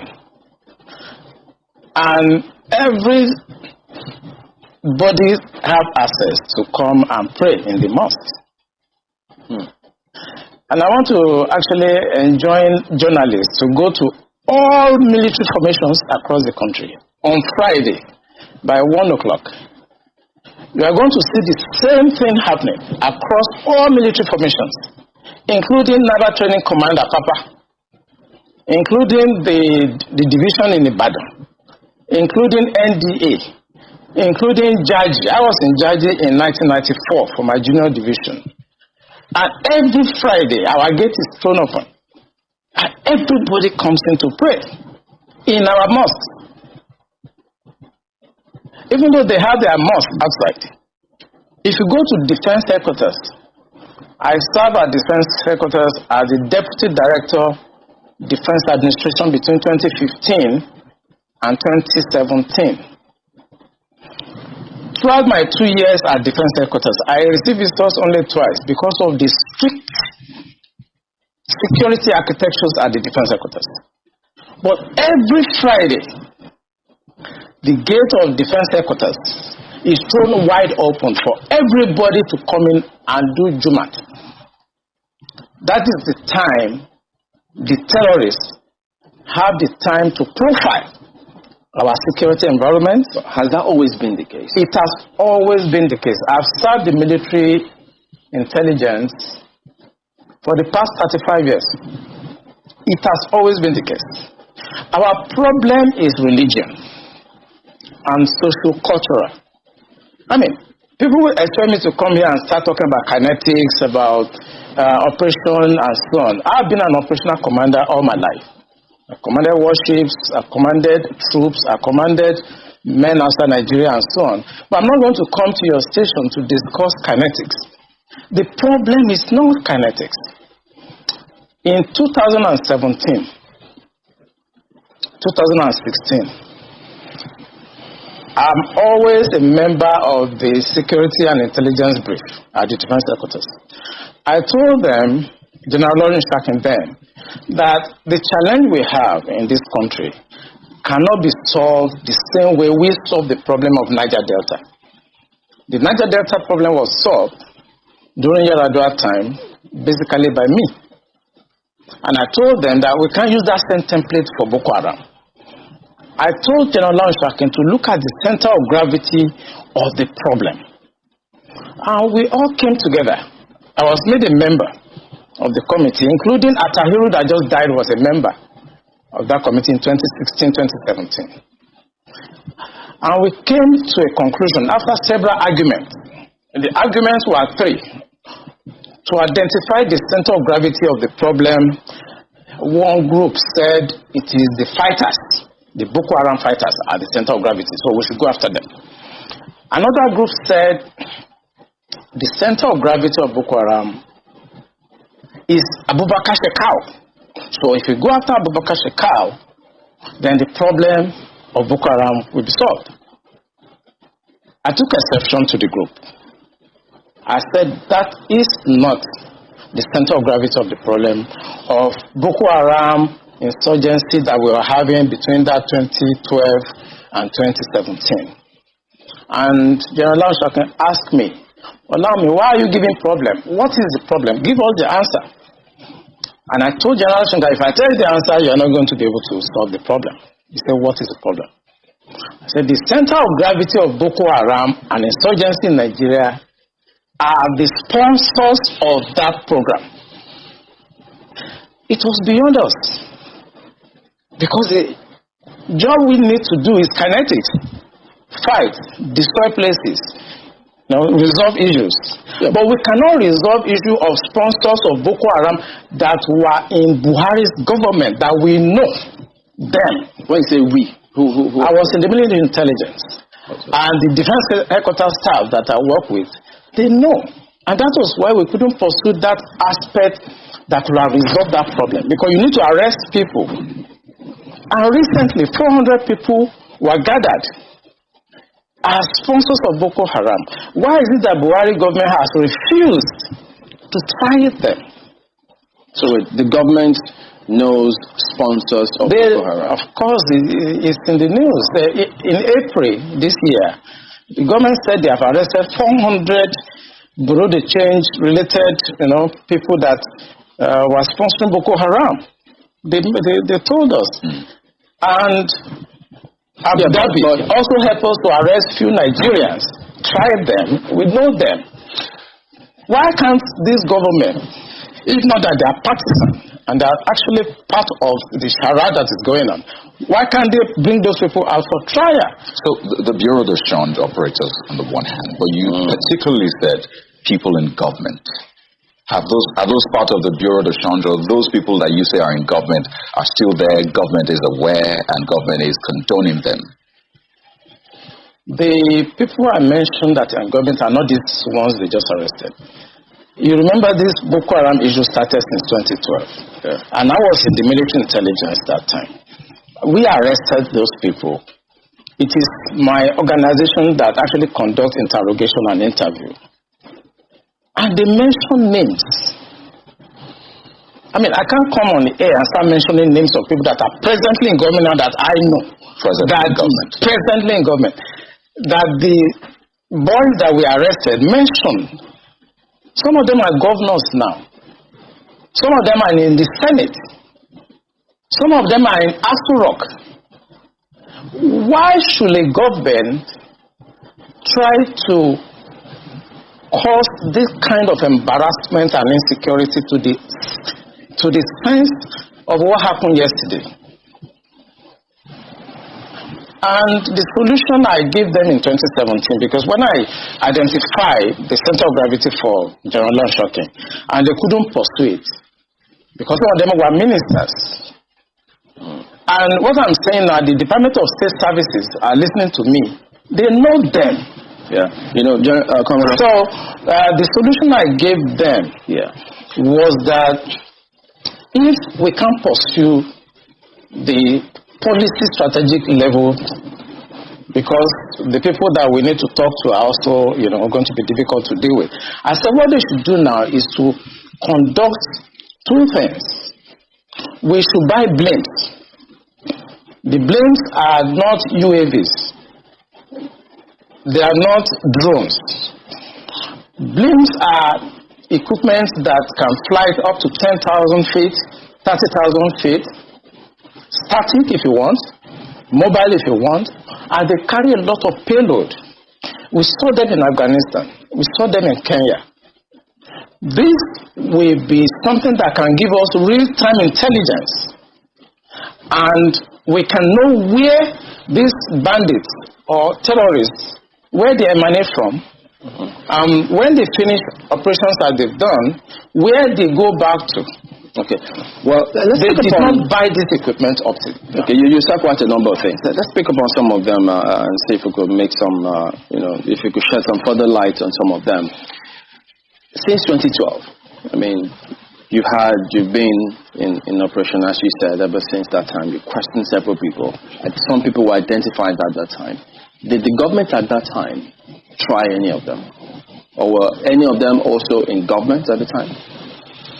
No, the government did not try any of them, and the defense headquarters where I worked then did not pursue that line of operation because it's beyond them. The defense headquarters, actually, when you look at the defense structure of Nigeria, they lie within the policy strategic level, but basically they are operational guys. So when you have policy problem, then they cannot go beyond their master. They can write intelligence reports and say this is what is going on. And we've seen that the present government know what is going on. I'm sorry, is this a policy problem? I mean, the laws are clear. If someone is said to be involved in something as devious as this, the laws are clear. This person is meant to be arrested, questioned. I mean, it's quite clear. So is it a policy problem? We have the laws. So what is stopping the security agencies from actually enforcing the law, since that's what they are? I think what is stopping them is like when you are a member of a church and your pastor have decided to be at a certain level of spiritualism and you're a member of that church. You cannot be higher than your pastor spiritually. You can't, no matter what you do. So this is the same religion you spoke about? Yes. In real life, you see that the defense headquarters cannot conduct any operations that is not sanctioned by the commander-in-chief of the armed forces. Yeah. They cannot. No matter how small, they cannot. When the Yar'Adua government decided to put an end to Niger Delta militancy, that was in 2007. What he did was simple. He called all the security chiefs and all the intelligence chiefs and tasked them to come up with a solution. The Defense Intelligence Agency, the National Intelligence Agency, the Department of State Services were called with the Inspector General of Police and the Interpol to come up with the solution to the problem. Then the problem was Niger Delta. The president was Yar'Adua.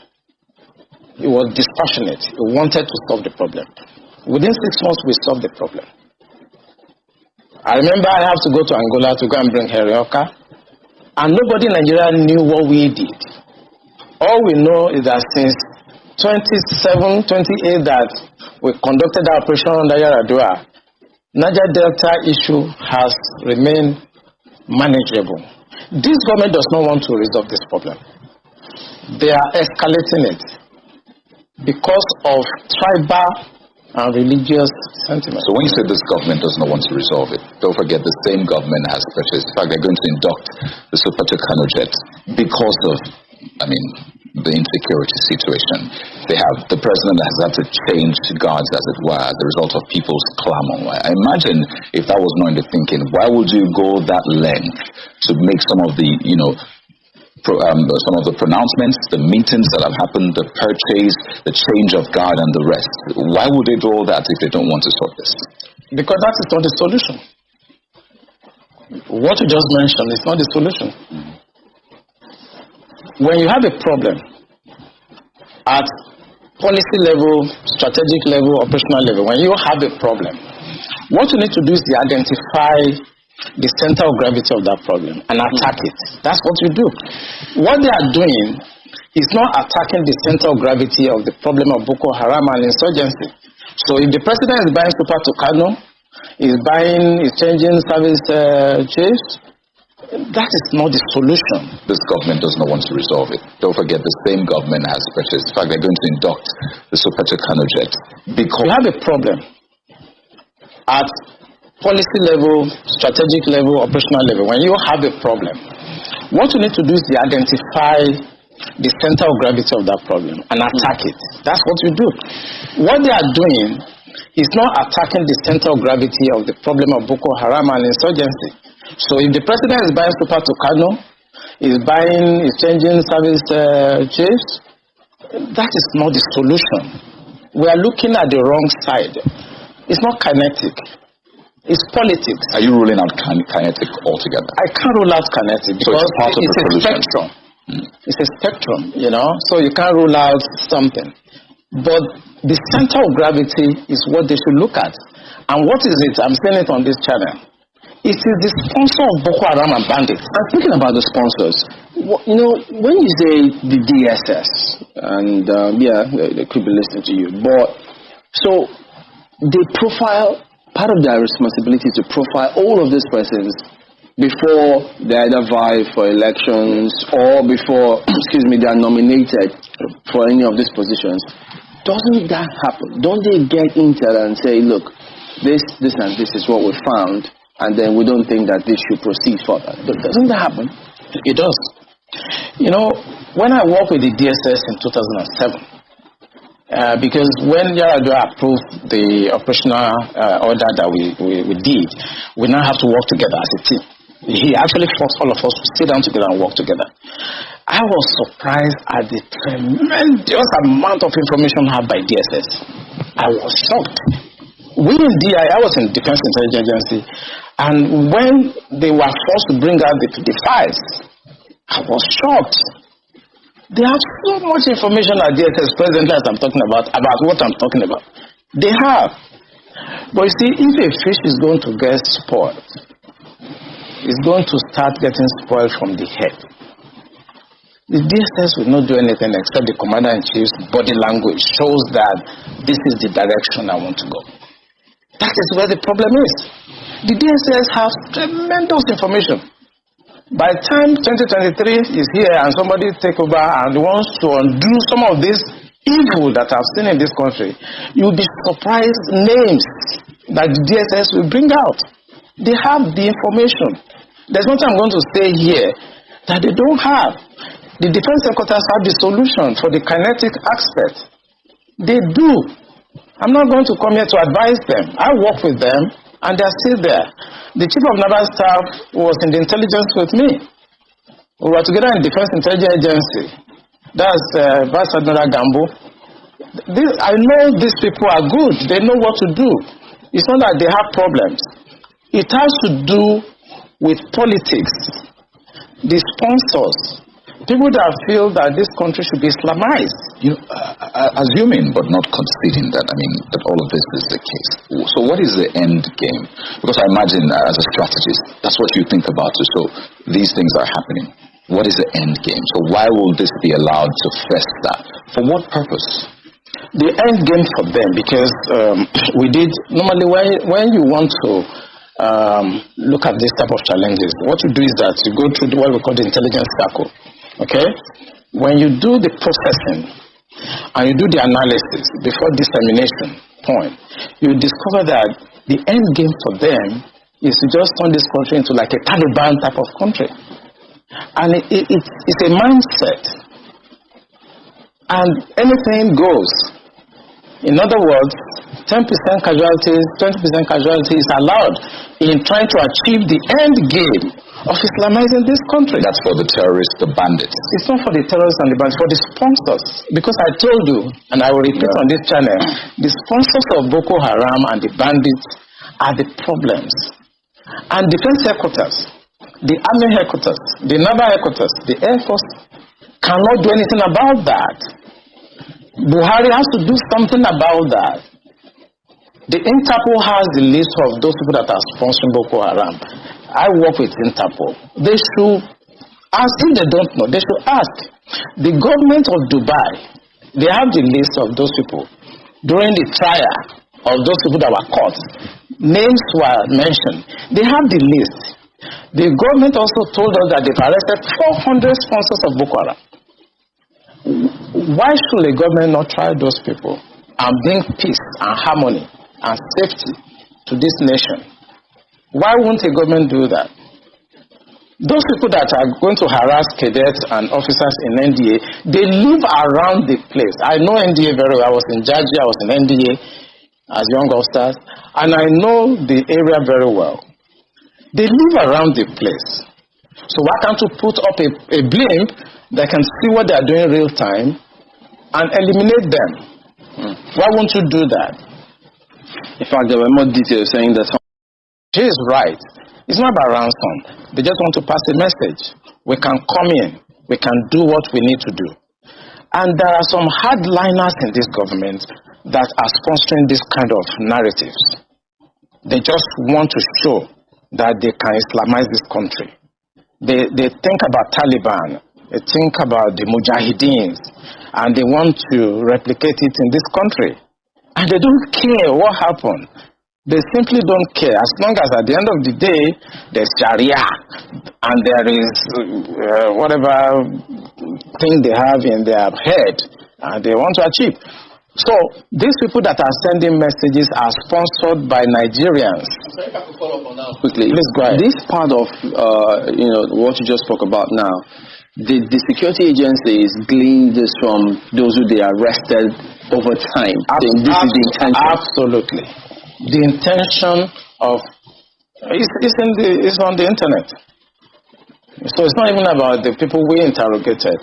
The intention is to Islamize Nigeria and practice Sharia. And it doesn't matter if some people die. It doesn't matter if you're embarrassed. It doesn't matter if our economy has degenerated. Look at the interest rate. Look at the inflation rate. Look at the debt profile of Nigeria. They don't care. As long as at the end, the Quran is at the sea. So some people in this country have this mindset. And we must tell the truth. If you tell the truth, you die. If you don't tell it, you die. Some people have this mindset to Islamize the nation.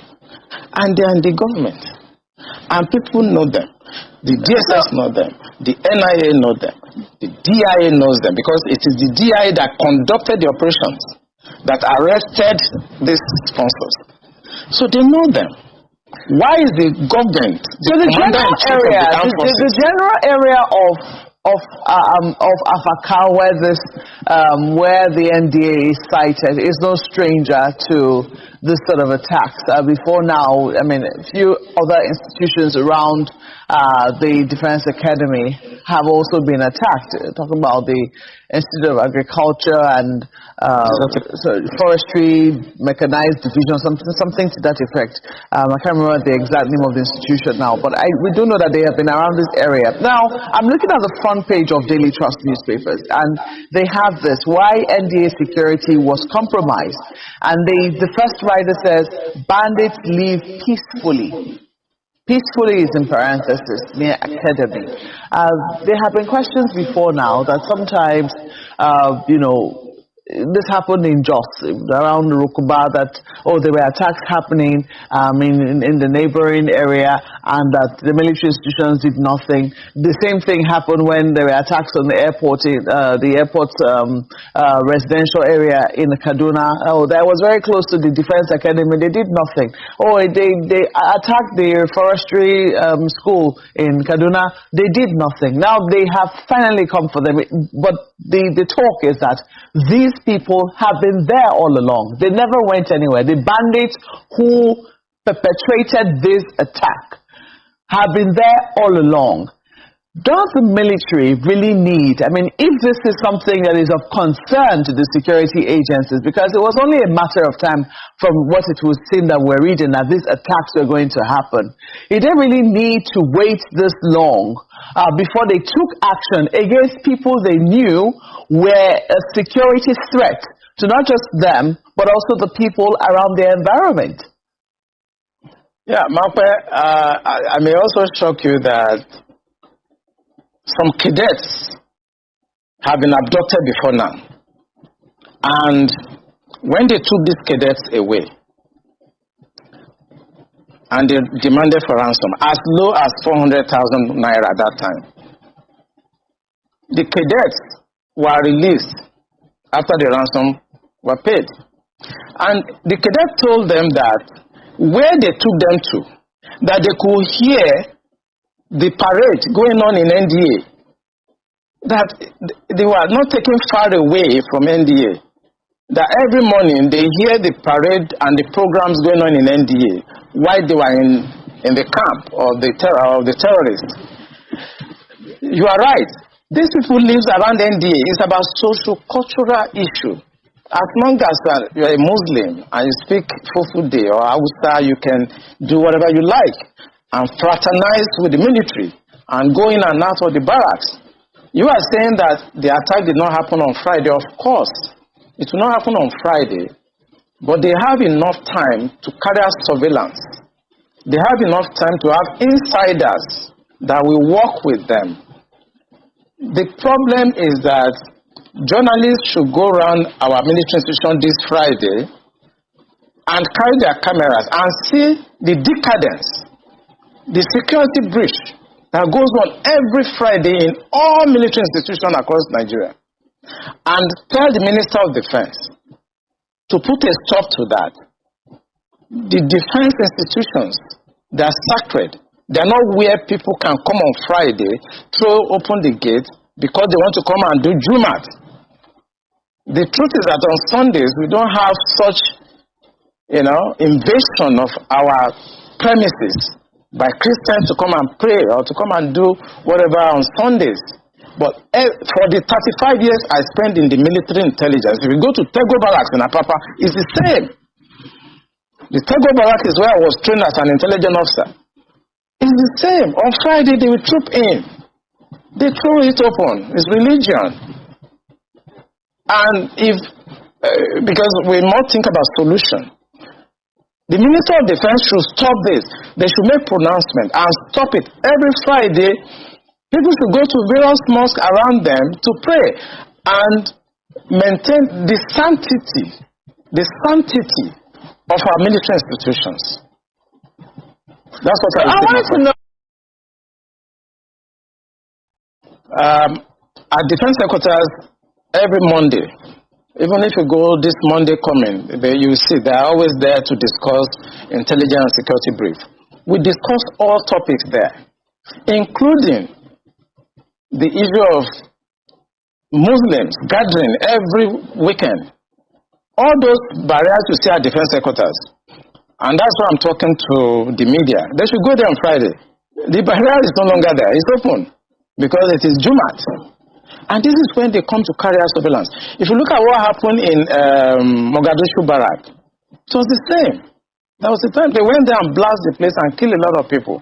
Is this same people that are allowed to have access on Fridays and become members of the mess because they are, it's a social cultural issue. So I think we should begin to look, the Minister of Defense should put an end to this, because for 35 years of my stay in the military intelligence, it has been the case.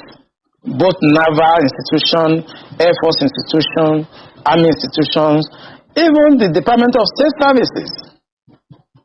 Once it's Friday, the gates are thrown open, and people come from outside, and there'll be no space. They'll be all over. If you go to Defense Secretary on Friday, this Friday, you see them littered everywhere. I mean, this conversation is usually quite tricky. I mean, people listening, some might take different perspectives to it, thinking, oh, is this a religious thing? Is this an ethnic thing? They ask, is it only Muslims you have in the military? Is it only people from this certain cultural, heritage that you have in the military? And I'd like us to tackle the issues. You have mentioned what you have called the core, as it were, of the problem. How do we tackle this without viewing it from a religious spectrum, an ethnic spectrum? Because well, Nigeria is quite, polarized across, these groups, ethnicity and religious. How do we tackle it without coming off as though you're inciting people, on those lines? You see, one thing I discovered in this country is that when it comes to religion, everybody is very sensitive. But the fact I have laid bare is from the experience of 35 years of military intelligence. So I'm not coming to the air to whip up sentiments, no. I have been in the system. I work with Abacha government. I work with Babangida government. I work with Abdul Salam. I work with Yar'Adua Obasanjo. As a core insider of operations, I belong to a group of people that you are not supposed to see, people that you are not supposed to hear, because we have 3 classes of military officers. I belong to the wars group. I lost my family because my family does not have to know where I have been, where I have gone, and I cannot talk. I've seen Colonel Lu here, I've seen Stan Lambo. Some of us belong to that group that we are not supposed to be seen, and we are not supposed to be heard. The truth I'm telling you now is not about sentiment. Is that there are a group of people in this country that feels that this country should be Islamized. This is a fact. Except you want me to start mentioning names of people in this government that we have interrogated. I was a member of an interrogation team, and I've interrogated a very high-ranking member of this government in 2007, 2008 on the issue of Boko Haram. I interrogated him. He's in this government right now. And what was the issue? Boko Haram. And this senior officer was actually let go because he was found culpable. But right now he's in the government. You see, we must say the truth, because if you don't, this country is going down the precipice. We have been set back more than 60 years right now. We've gone back to the time before 1966 now. And whoever is coming back to repair this country has a lot of work to do. This country has never been polarized, so we cannot run away from it. We have never been this much polarized. I'm a federal person. My mind is federal. My brain is federal. My loyalty is federal. I do things for the federal government. So I cannot come here and try to be sentimental. No. I'm a federal person. So will your life be at risk now that they're hearing you? I don't care. I don't care. And my colleagues, they know me. Those people that listen to me, they know me. I don't care.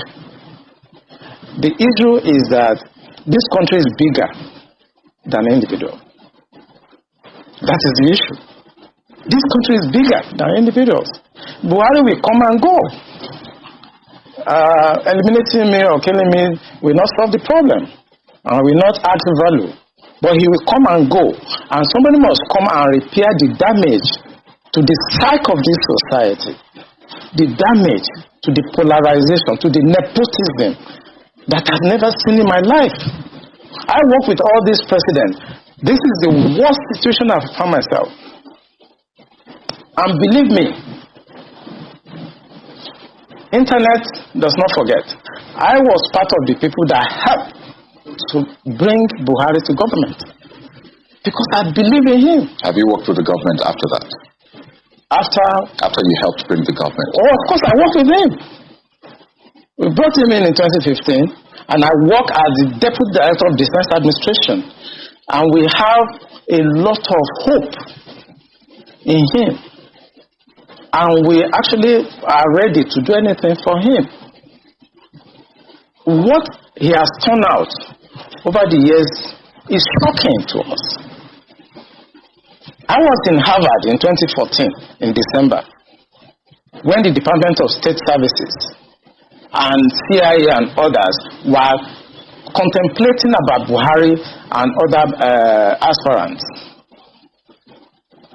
I know what we did to convince the American government that the only person that can come and put this country right is Buhari. That was before the Lagos,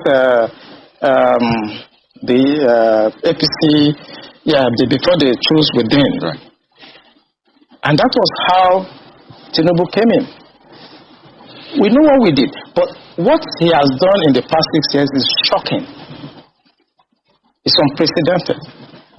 And it's not be allowed to be swept under the carpet because the damage to the psyche of this country is monumental. We'll talk more on this, but pardon me, we've got it.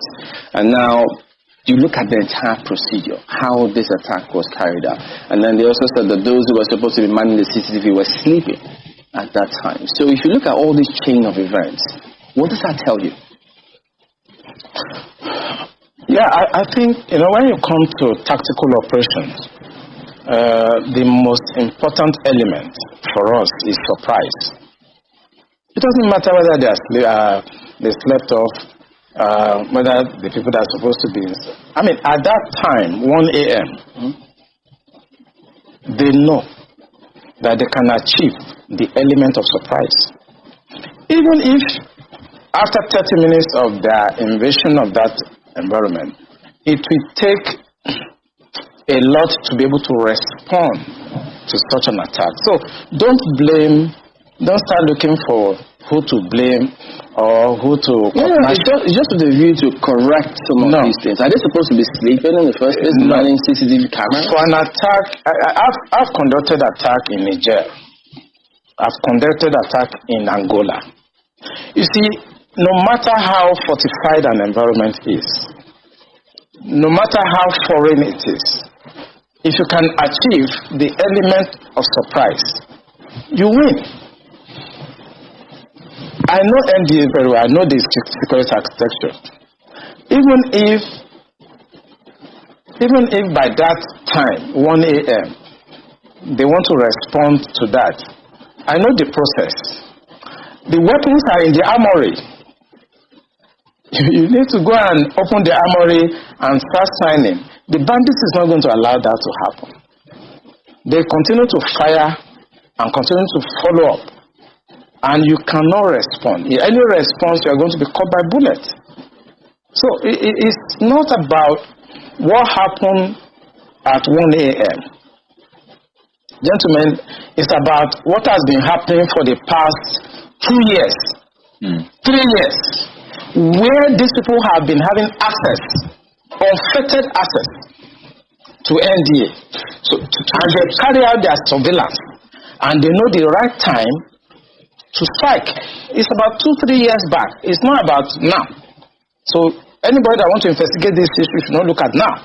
They should look at what has happened in the past 2 years, 3 years, how porous the place has been, and try to mitigate it. Two issues I'd like to quickly raise. First, do you also agree with the theory of insider collaboration for this to have happened in such brazen manner? Absolutely.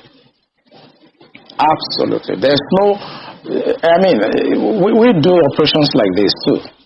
And there's no way we can succeed without somebody inside.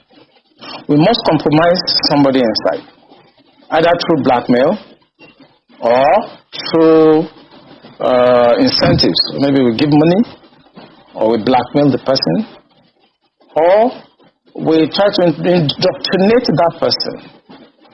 We can't succeed without an inside person. And this attack we saw has insiders collaboration. I mean, I've investigated cases like this over the years. And I know 60% of the time, when you start an attack like this, there's an insider there. So until that insider is fished out, we might have this sort of attack again and again. It will always happen. There will always be insiders. If you look at the intelligence estimate globally, there are two variations. The variables are the hostile intelligence service, which is external to that country, and the domestic subversive organizations that is embedded in that country.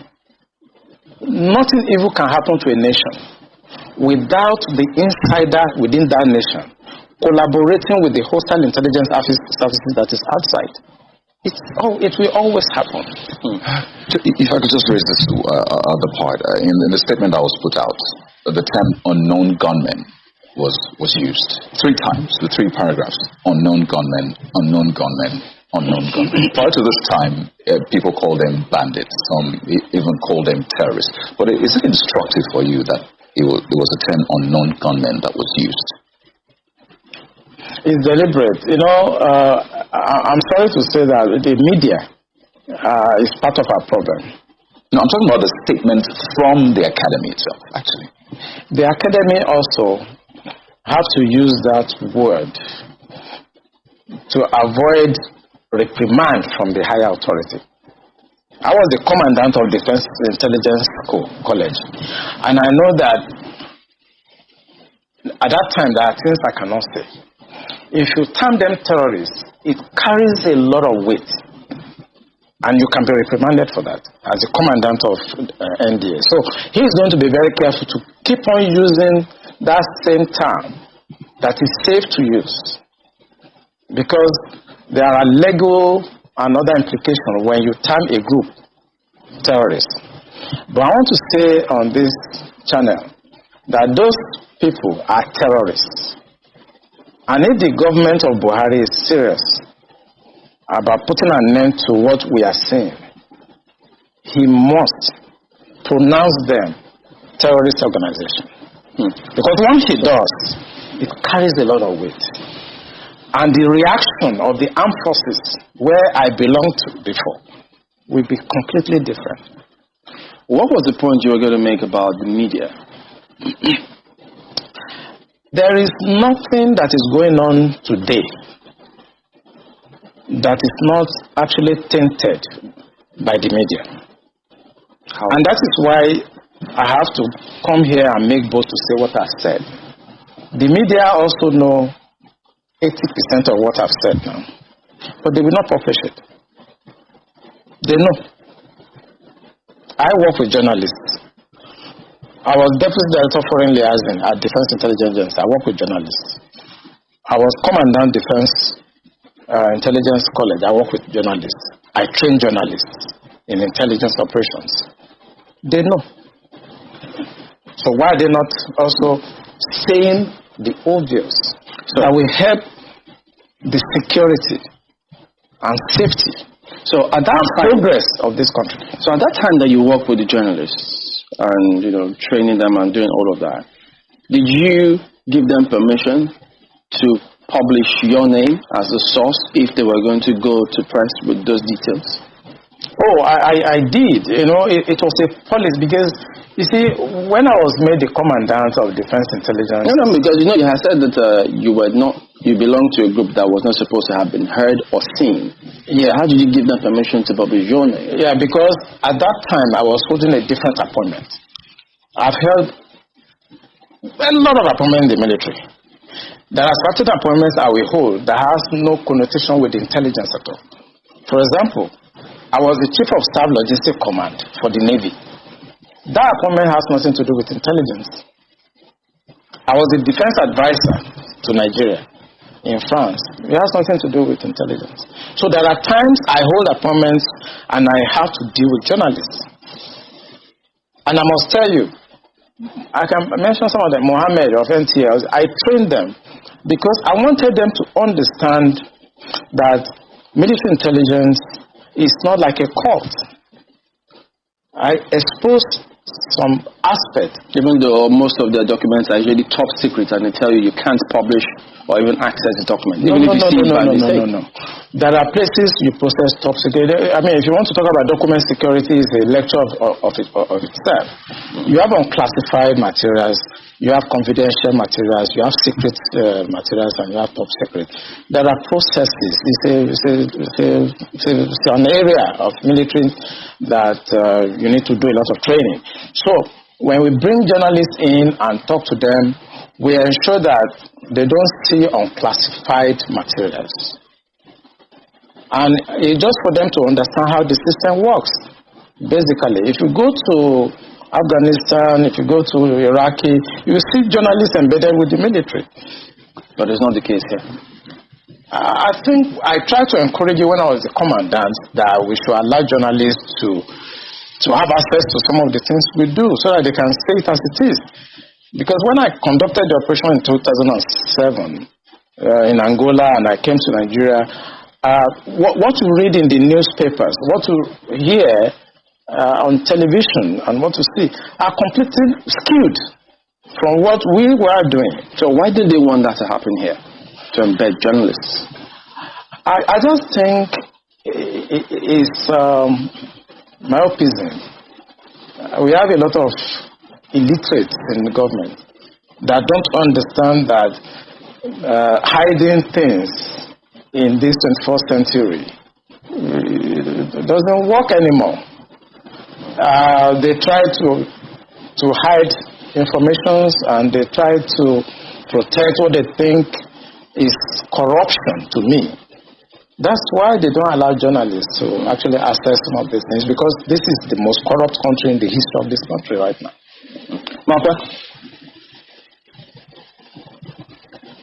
Well, sometimes, there are questions as to what usually will happen. I mean, in terms of before you went into the journalistic exploration and how the media is sometimes a part of the problem. And, I think there's an ongoing conversation in terms of how the media can be help, can be a source of support to the military rather than a hindrance. But before we went into that discussion, I think we're talking about something else. And for some reason now, I think that has finally escaped me. But moving forward, because we're talking about the language used there, the fact that they were branded unknown gunmen, and the fact that even though it was a very short statement, it was used 3 times. In that, I think that there was some attempt to try and reinforce the fact that these are unknown gunmen in that very short statement. But I'm wondering, now that this gentleman, the officer who was taken, has been murdered and his body has been found, do you think that there is any hindrance now stopping the military in going after these people? Because in many places they will tell you that people will always dare. I mean, we've seen attacks that have been very daring, even in the most developed places that are considered very developed countries. The difference between there and here is that when you do dare that sort of attack, the chances that you're going to come home or go back or go scot-free are very slim. Here we are yet to see how directly the people who committed an offense directly are, brought to book or do not go home and get away with it. Do you think that now that there is nothing at stake in terms of how this major, who his body has now been found lifeless, is there any hindrance stopping the military from getting the actual people, not just the general attack or attacks that happened days later, the actual people who committed this heinous attack and crime on the Nigeria Defense Academy? Yeah, I think they're going to get them. No doubt about that. Few days, few hours, you're going to hear that the military will get them. I know how it feels when things like this happen to colleagues. There are times we actually disobey instructions. There are times we don't follow operational orders. when our colleagues are killed in a disgraceful manner like this. Since we know we have irresponsible people at the policy level that at times we don't listen to them.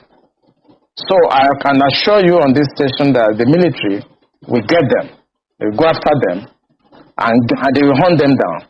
And they're not going to follow all these mullah, imams, and all those people that feels that it is their birthright to Islamize this country and destroy the essence and the fabric of safety, progress of this country. So the military, they're going to disobey, they're going to go out after them. And as I repeat, in a few hours, you're going to hear, they're going to get them, and they're going to deal with them. Okay, just one more thing as we wind down. What would you advise Nigerians? I mean, they've listened to you, several things going through different people's minds now. What would you advise them to do in terms of, in the light of all that is going on, how should they conduct themselves? What should they do such that we all can have, at least contribute in whatever way we can to have a country? Which are you referring to now? Nigerian citizens who are not perhaps in the military. Regular citizens. Are you talking about the civil society? Civil society. What they should do? Yeah. I think what they should do, for me, the failure of governance is dependent. It's like a variable. When you do a simple linear regression, the failure of a government is dependent on the failure of the civil society.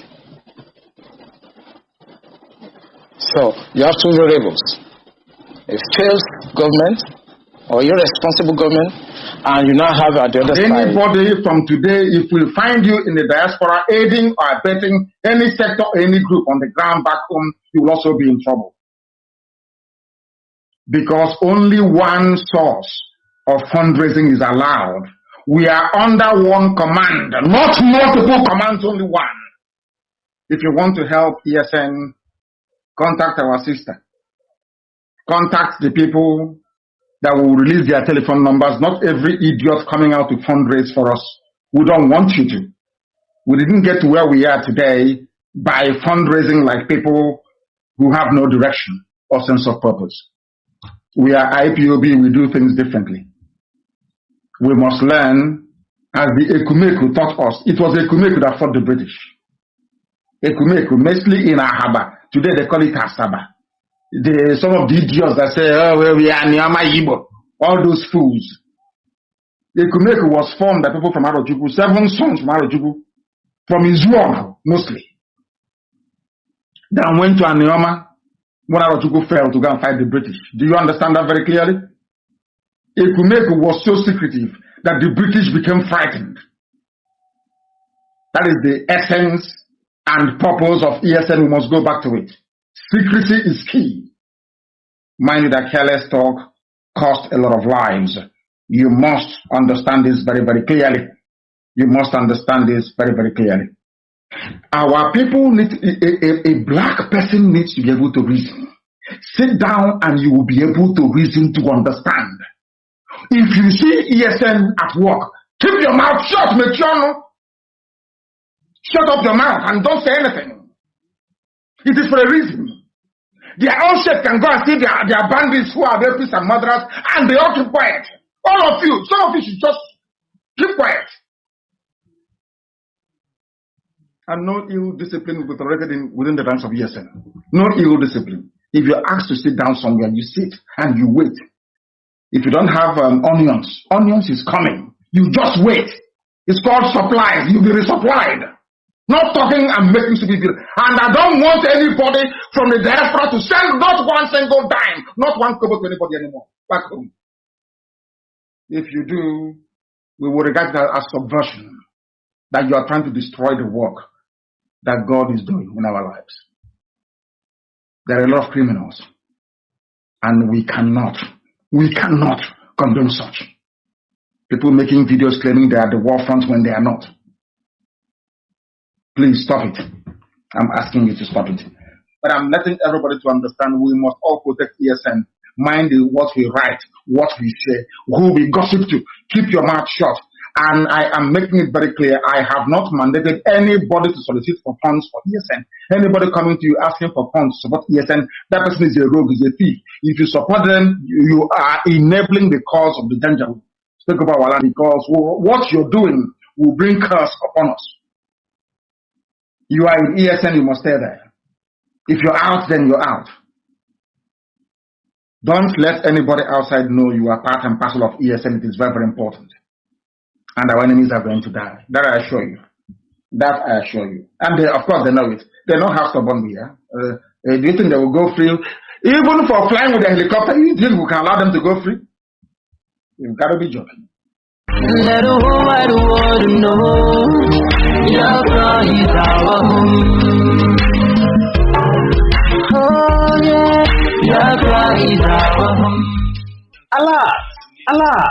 Allah for all Biafrans and all members of the indigenous people of Biafra, IPOB worldwide, lovers of freedom all over the world. We shall be calling and tweeting to the world leadership and governments. The Biafra worldwide phone call and Twitter campaign alert is on from the 20th of April to 12th of May 2023. As we are in this Twitter and phone call campaign, endeavor to participate. Listen carefully for the phone call and tweeting updates. U.S. Government, United Nations Office at New York. The time to call is 3 p.m. to 11 p.m. Biafra time. To call and tweet to the White House, Washington, D.C. Telephone number +120-2456-1111. Twitter handle @White House or @POTUS. For the United States Senate, number +120-222-43121. Twitter handle @SenateFloor or @CSPAN. For the U.S. Congress, direct number +120-222-54-361. Twitter handle @Congress.gov. United Nations at New York, number +121-2963-1234. Twitter handle @UN. Tweeting to the People's Republic of China, Foreign Affairs. The time to call is from 3 a.m. to 10 a.m. Biafra time. Telephone number +80-106596-1114. Twitter handle @Foreign Chinese or @MFA-China or @spokesperson CHN. Tweeting to the African Union, AU, European Union, EU, Russian Federation, the UK, United Nations Office at Geneva. The time to call is from 9 a.m. to 5 p.m. Biafra time. For AU, the African Union, and Ethiopia, the telephone number is +25-111-55-17700. The Twitter handle @African Union. For European Union, telephone number 800-678-91011 or +3222-999-696. Twitter handle @EU-Commission. For Russian Federation Foreign Minister, phone number +7499-244-1609. Twitter handle @MFA-Russia. The United Nations at Geneva, number to call +121-296-31234. Twitter handle @UN Geneva. United Kingdom Parliament. The numbers to call are +442072193000 or +442072195437 or +441609765330. The Twitter handles are @UK Parliament or @House of Commons or @UK House of Lords or @Rishi Sunak. Remember, the call and tweet of one person is the call and tweet of everybody. Information coming to you from the IPOB All State Media worldwide. Under the leadership of Mazi Nnamdi Kanu, Ututurono.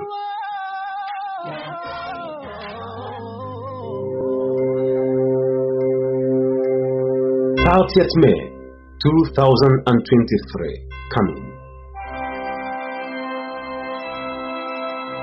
We are Biafrans. All we do is for the sake of peace and love, for unity and for progress, for respect and knowledge, for honor and for glory, and for freedom.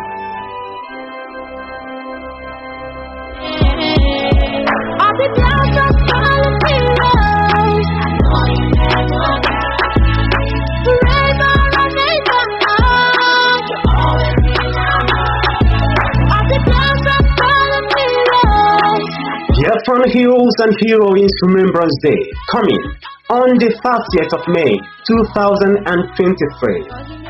We must understand that the sacrifices of our gallant men and women for the sake of Biafra's total freedom is an eternal one, and our respect and honor to them must also remain eternal. And so, a total lockdown, sit at home in Biafra land and in Nigeria on this day will take place by all Biafrans, freedom fighters, lovers of peace, truth and freedom. The world must always be made to remember them through our respect. We, the indigenous people of Biafra, IPOB worldwide, remember our fallen heroes from 1904 to the present. We remember the victims of Asaba Massacre, Aba Massacre, Emene, Ibocha, Obibo, Onisha, Olo, Mpo Massacre, etc. We remember our gallant men and women of ESN who have paid the ultimate price for our freedom. We remember the victims of Fulani herdsmen and of the Nigerian state-sponsored terror. We remember the victims of the Atlantic and Sahara Desert slave trade. We remember those that died in slave chains on the high sea and in the desert. We remember those that choose death rather than be the possession and slaves to another human being, the likes of the heroes of the Igbo landing. We remember those who suffered and died under the brutality and inhuman treatment of the slave owners. We remember all victims of wickedness against Biafrans by the enemies of Biafra. As we remembered in the years gone by, and have been remembering, we shall remember again with greater love and respect to our heroes. This is all we owe them. Please be part of this coming Biafra Heroes and Heroines Remembrance Day as a Biafran, friend of Biafra, or as a lover of freedom and truth.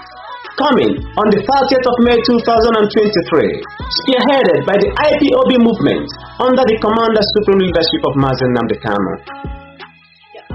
This announcement is coming to you from the IPOB All State Media Desk under the leadership of Mazi Nnamdi Kanu. Be blessed.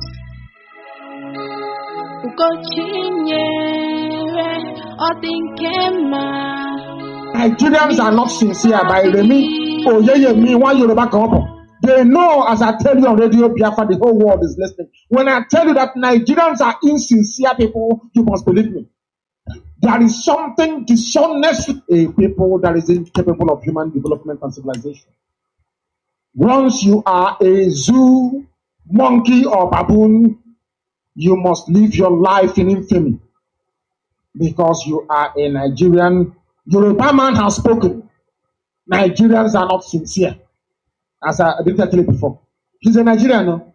He's telling you that their people are not sincere. Did I not tell you before that they are not sincere? You want to know what is insincerity? I will give it to you the way it is. Because the zoo is patently evil. Nigeria is evil. Do you know how much they stole? 400 billion pounds is in Europe, is in Asia, according to UK group. Ocean Zoo, the amount of money they steal will start off a tsunami.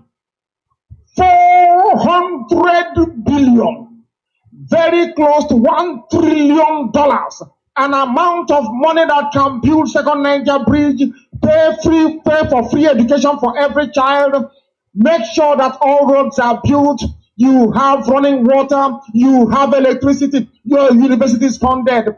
400 billion pounds stolen by the monkeys, and blame it on these people. You have 400 billion pounds stashed in 3 continents. They are the elite. These are the people that America wants to give weapons to. The world must hang itself in shame. The whole world must be ashamed of itself. You want to give guns to people. You want to give jet fighters to people. You want to give aircraft to people who are complicit in the impoverishment of their own people. These are the people responsible for the impoverishment in Africa, the poverty in Africa, the premature death, the hunger, the disease that they are suffering from. These are the people you want to sell guns to. You want to sell guns to somebody who has gone out to bank 400 billion pounds. Oh, dollar, not naira. I said pounds. 400 billion. This news is being reported by white people, the UK group, they call them. Now you understand why they want the zoo to be one. Now you know why they want one Nigeria. Because the so-called Nigerian politicians, they steal all the money meant for child education. Discretion is still the better part of valor. Yes, we've been on this thing for some time, and sometimes you don't even know the whole truth. We don't know when the truth is being garnished and exaggerated. We don't know. We have no access to Kanu in his detention facility to know what exactly the situation is. But what we must not allow to happen is for anything, any negative thing, including death, to happen to Kanu in detention. They must give him the best doctor to attend to him, because the judge permitted him to have access to members of his family, to have access to his doctors. So, doctors that he wants. And he should also be allowed to eat what he wants. Because I've had complaints that, they rejected their food and all that, he preferred to eat something else. He's it's like prisoner of conscience. Or, as a prisoner, his own level is higher than others. Of course, the mere fact of him being taken to DSS facility, detention facility, rather than Kuje prison that he preferred, should explain to you that he is a special detainee. So in that case, whatever needs to be done must be done to protect him, ensure that he's in good health while he's facing his trial. You know that at least this person, nothing untoward will happen to him. Let him have access to his doctors. Let him have access to members of his family. Let him be able to eat what he wants to eat in prison. Nothing must happen to him. We have suggested that, look, some cases you look for political solution. But the government of the day is not interested in that. Maybe the incoming administration will take a look at that, because I remember that Shiwaju, during one of his campaigns in the East, said he will negotiate with the people who are making trouble in the Southeast. He said that specifically. And in saying that, I want to believe that whatever efforts we are making to achieve peace in the Southeast, Nnamdi Kanu. Otherwise, we are just wasting our time. Asuko, we are talking about a political solution. Should not be out of the question. This is crunch time for us. Crunch time. Exactly. Maybe for those who have incarcerated him, they should know that he still holds, even in detention, he still has influence in the Southeast. There are so many people who still respect him, and they are hoping and even praying for him to come back. And they don't want a situation whereby he will come back the way that we are all not thinking. We just don't want to pray for. You understand? Because if he needs the best Medicare at this period, I think the federal government should do everything possible to ensure that he gets it. To stay in the best place, they should do the same thing. We have I don't want to call it a crisis, but the way the country is after this election is making it look as if some people don't want the country to remain one. You understand? So, and we don't want a situation whereby because of one man's, because of one man, we begin to have another crisis on our hands. So, what we should just do and appeal to the government is let them make sure that he gets everything that he needs. We need him alive. Just like Jide said, I know that all the presidential candidates, you know, they mentioned, okay, fine, we are going to see how we can negotiate, we can talk to him and bring peace in the Southeast.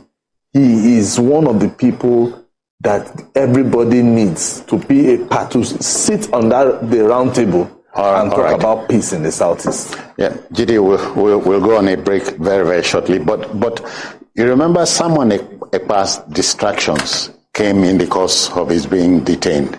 And so dealing with his matter in record time is important here. It's important, and you know, the killings in the Southeast have gone out of complete control. Even IPOB will give instruction, they will not carry it out. IPOB has said no more sit at home on Mondays, except on days that Nnamdi Kanu is brought to court. But it's still being enforced every Monday. So it's like the way of life now for people not to go out on Monday, for banks or schools to get shut. And school children? Yes, and businesses are being transferred to neighboring states. Akwa Ibom, for example, is benefiting from the fact that the Igbo man cannot open his container on Mondays anymore, because that's the day they usually open their containers.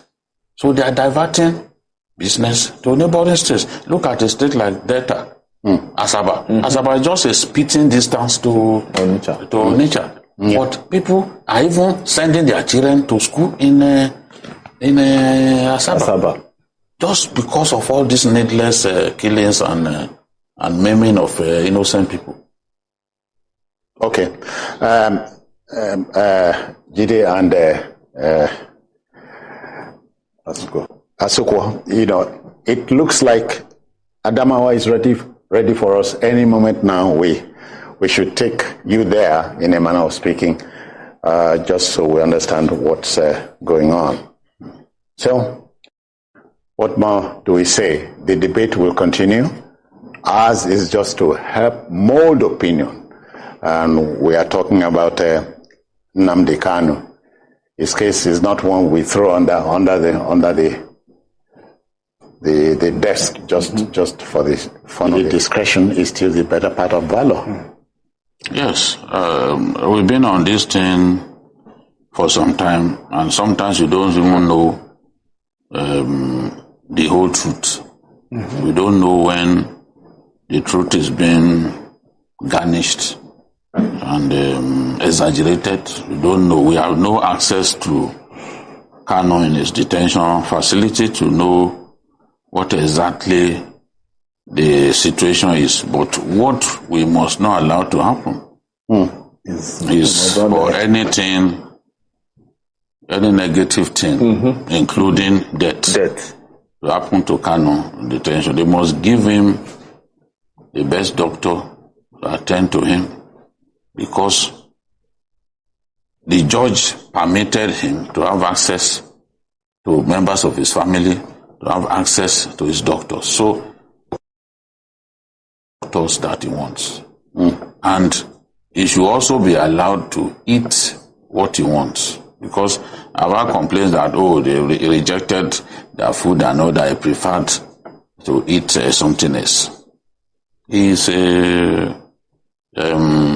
it's like prisoner of conscience, or as a prisoner, his own level is higher than others. Of course, the mere fact of him being taken to DSS facility, detention facility, rather than Kuje prison that he preferred, should explain to you that he is a special detainee. You know? So in that case, whatever needs to be done must be done to protect him, ensure that he's in good health while he's facing his trial. You know? You know that at least this person, nothing untoward will happen to him. Let him have access to his doctors. Let him have access to members of his family. Let him be able to eat what he wants to eat in prison. Nothing must happen to him. We have suggested that, look, some cases you look for political solution. Yeah. But the government of the day is not interested in that. Maybe the incoming administration will take a look at that, because I remember that Shiwaju, during one of his campaigns in the East, said he will negotiate with the people who are making trouble in the Southeast. He said that specifically. And in saying that, I want to believe that whatever efforts we are making to achieve peace in the Southeast, Nnamdi Kanu. Otherwise, we are just wasting our time. Asukwa, you know, we are talking about a political solution. Should not be out of the question. This is crunch time for us. Yeah. Crunch time. Yeah, exactly. Maybe for those who have incarcerated him, they should know that he still holds, even in detention, he still has influence in the Southeast. You know, there are so many people who still respect him, and they are hoping and even praying for him to come back. And they don't want a situation whereby he will come back the way that we are all not thinking. We just don't want to pray for. You understand? Because if he needs the best Medicare at this period, I think the federal government should do everything possible to ensure that he gets it. To stay in the best place, they should do the same thing. We have I don't want to call it a crisis, but the way the country is after this election is making it look as if some people don't want the country to remain one. Right? You understand? So, and we don't want a situation whereby because of one man's, because of one man, we begin to have another crisis on our hands. So, what we should just do and appeal to the government is let them make sure that he gets everything that he needs. We need him alive. Just like Jide said, I know that all the presidential candidates, they mentioned, okay, fine, we are going to see how we can negotiate, we can talk to him and bring peace in the Southeast. He is one of the people that everybody needs to be a part, to sit on the round table and talk about peace in the Southeast. Yeah, Jide, we'll go on a break very, very shortly. But you remember Simon Ekpa's distractions came in the course of his being detained. And so dealing with his matter in record time is important here. It's important. And, the killings in the Southeast have gone out of complete control. Even IPOP will give instruction, they will not carry it out. IPOP has said no more sit at home on Mondays, except on days that Nnamdi Kanu is brought to court. But it's still being enforced every Monday. So it's like the way of life now for people not to go out on Monday, for banks or schools to get shut. And school children? Yes, and businesses are being transferred to neighboring states. Akwa Ibom, for example, is benefiting from the fact that the Igbo man cannot open his container on Mondays anymore, because that's the day they usually open their containers. So they are diverting business to neighboring states. Look at a state like Delta, Asaba. Asaba is just a spitting distance to Onitsha. But people are even sending their children to school in Asaba. Just because of all these needless killings and maiming of innocent people. Okay. Jide and Asukwa, it looks like Adamawa is ready for us any moment now. We should take you there, in a manner of speaking, just so we understand what's going on. So, what more do we say? The debate will continue. Ours is just to help mold opinion. And we are talking about Nnamdi Kanu. his case is not one we throw under the desk just for the fun of it.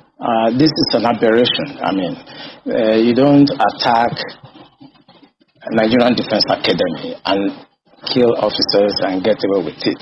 Yeah. The last time I was in NDA was in 2017. I went to carry out an investigation by the Minister of Defense. I wanted me to check what is going on with the training and the security environment there. I remember I spent about a week at NDA with the commandant and with the staff, you know. But something struck me, and that was every Friday, the gate of NDA is thrown open, and everybody have access to come and pray in the mosque. And I want to actually enjoin journalists to go to all military formations across the country on Friday by 1 o'clock. You are going to see the same thing happening across all military formations, including Naval Training Commander Papa.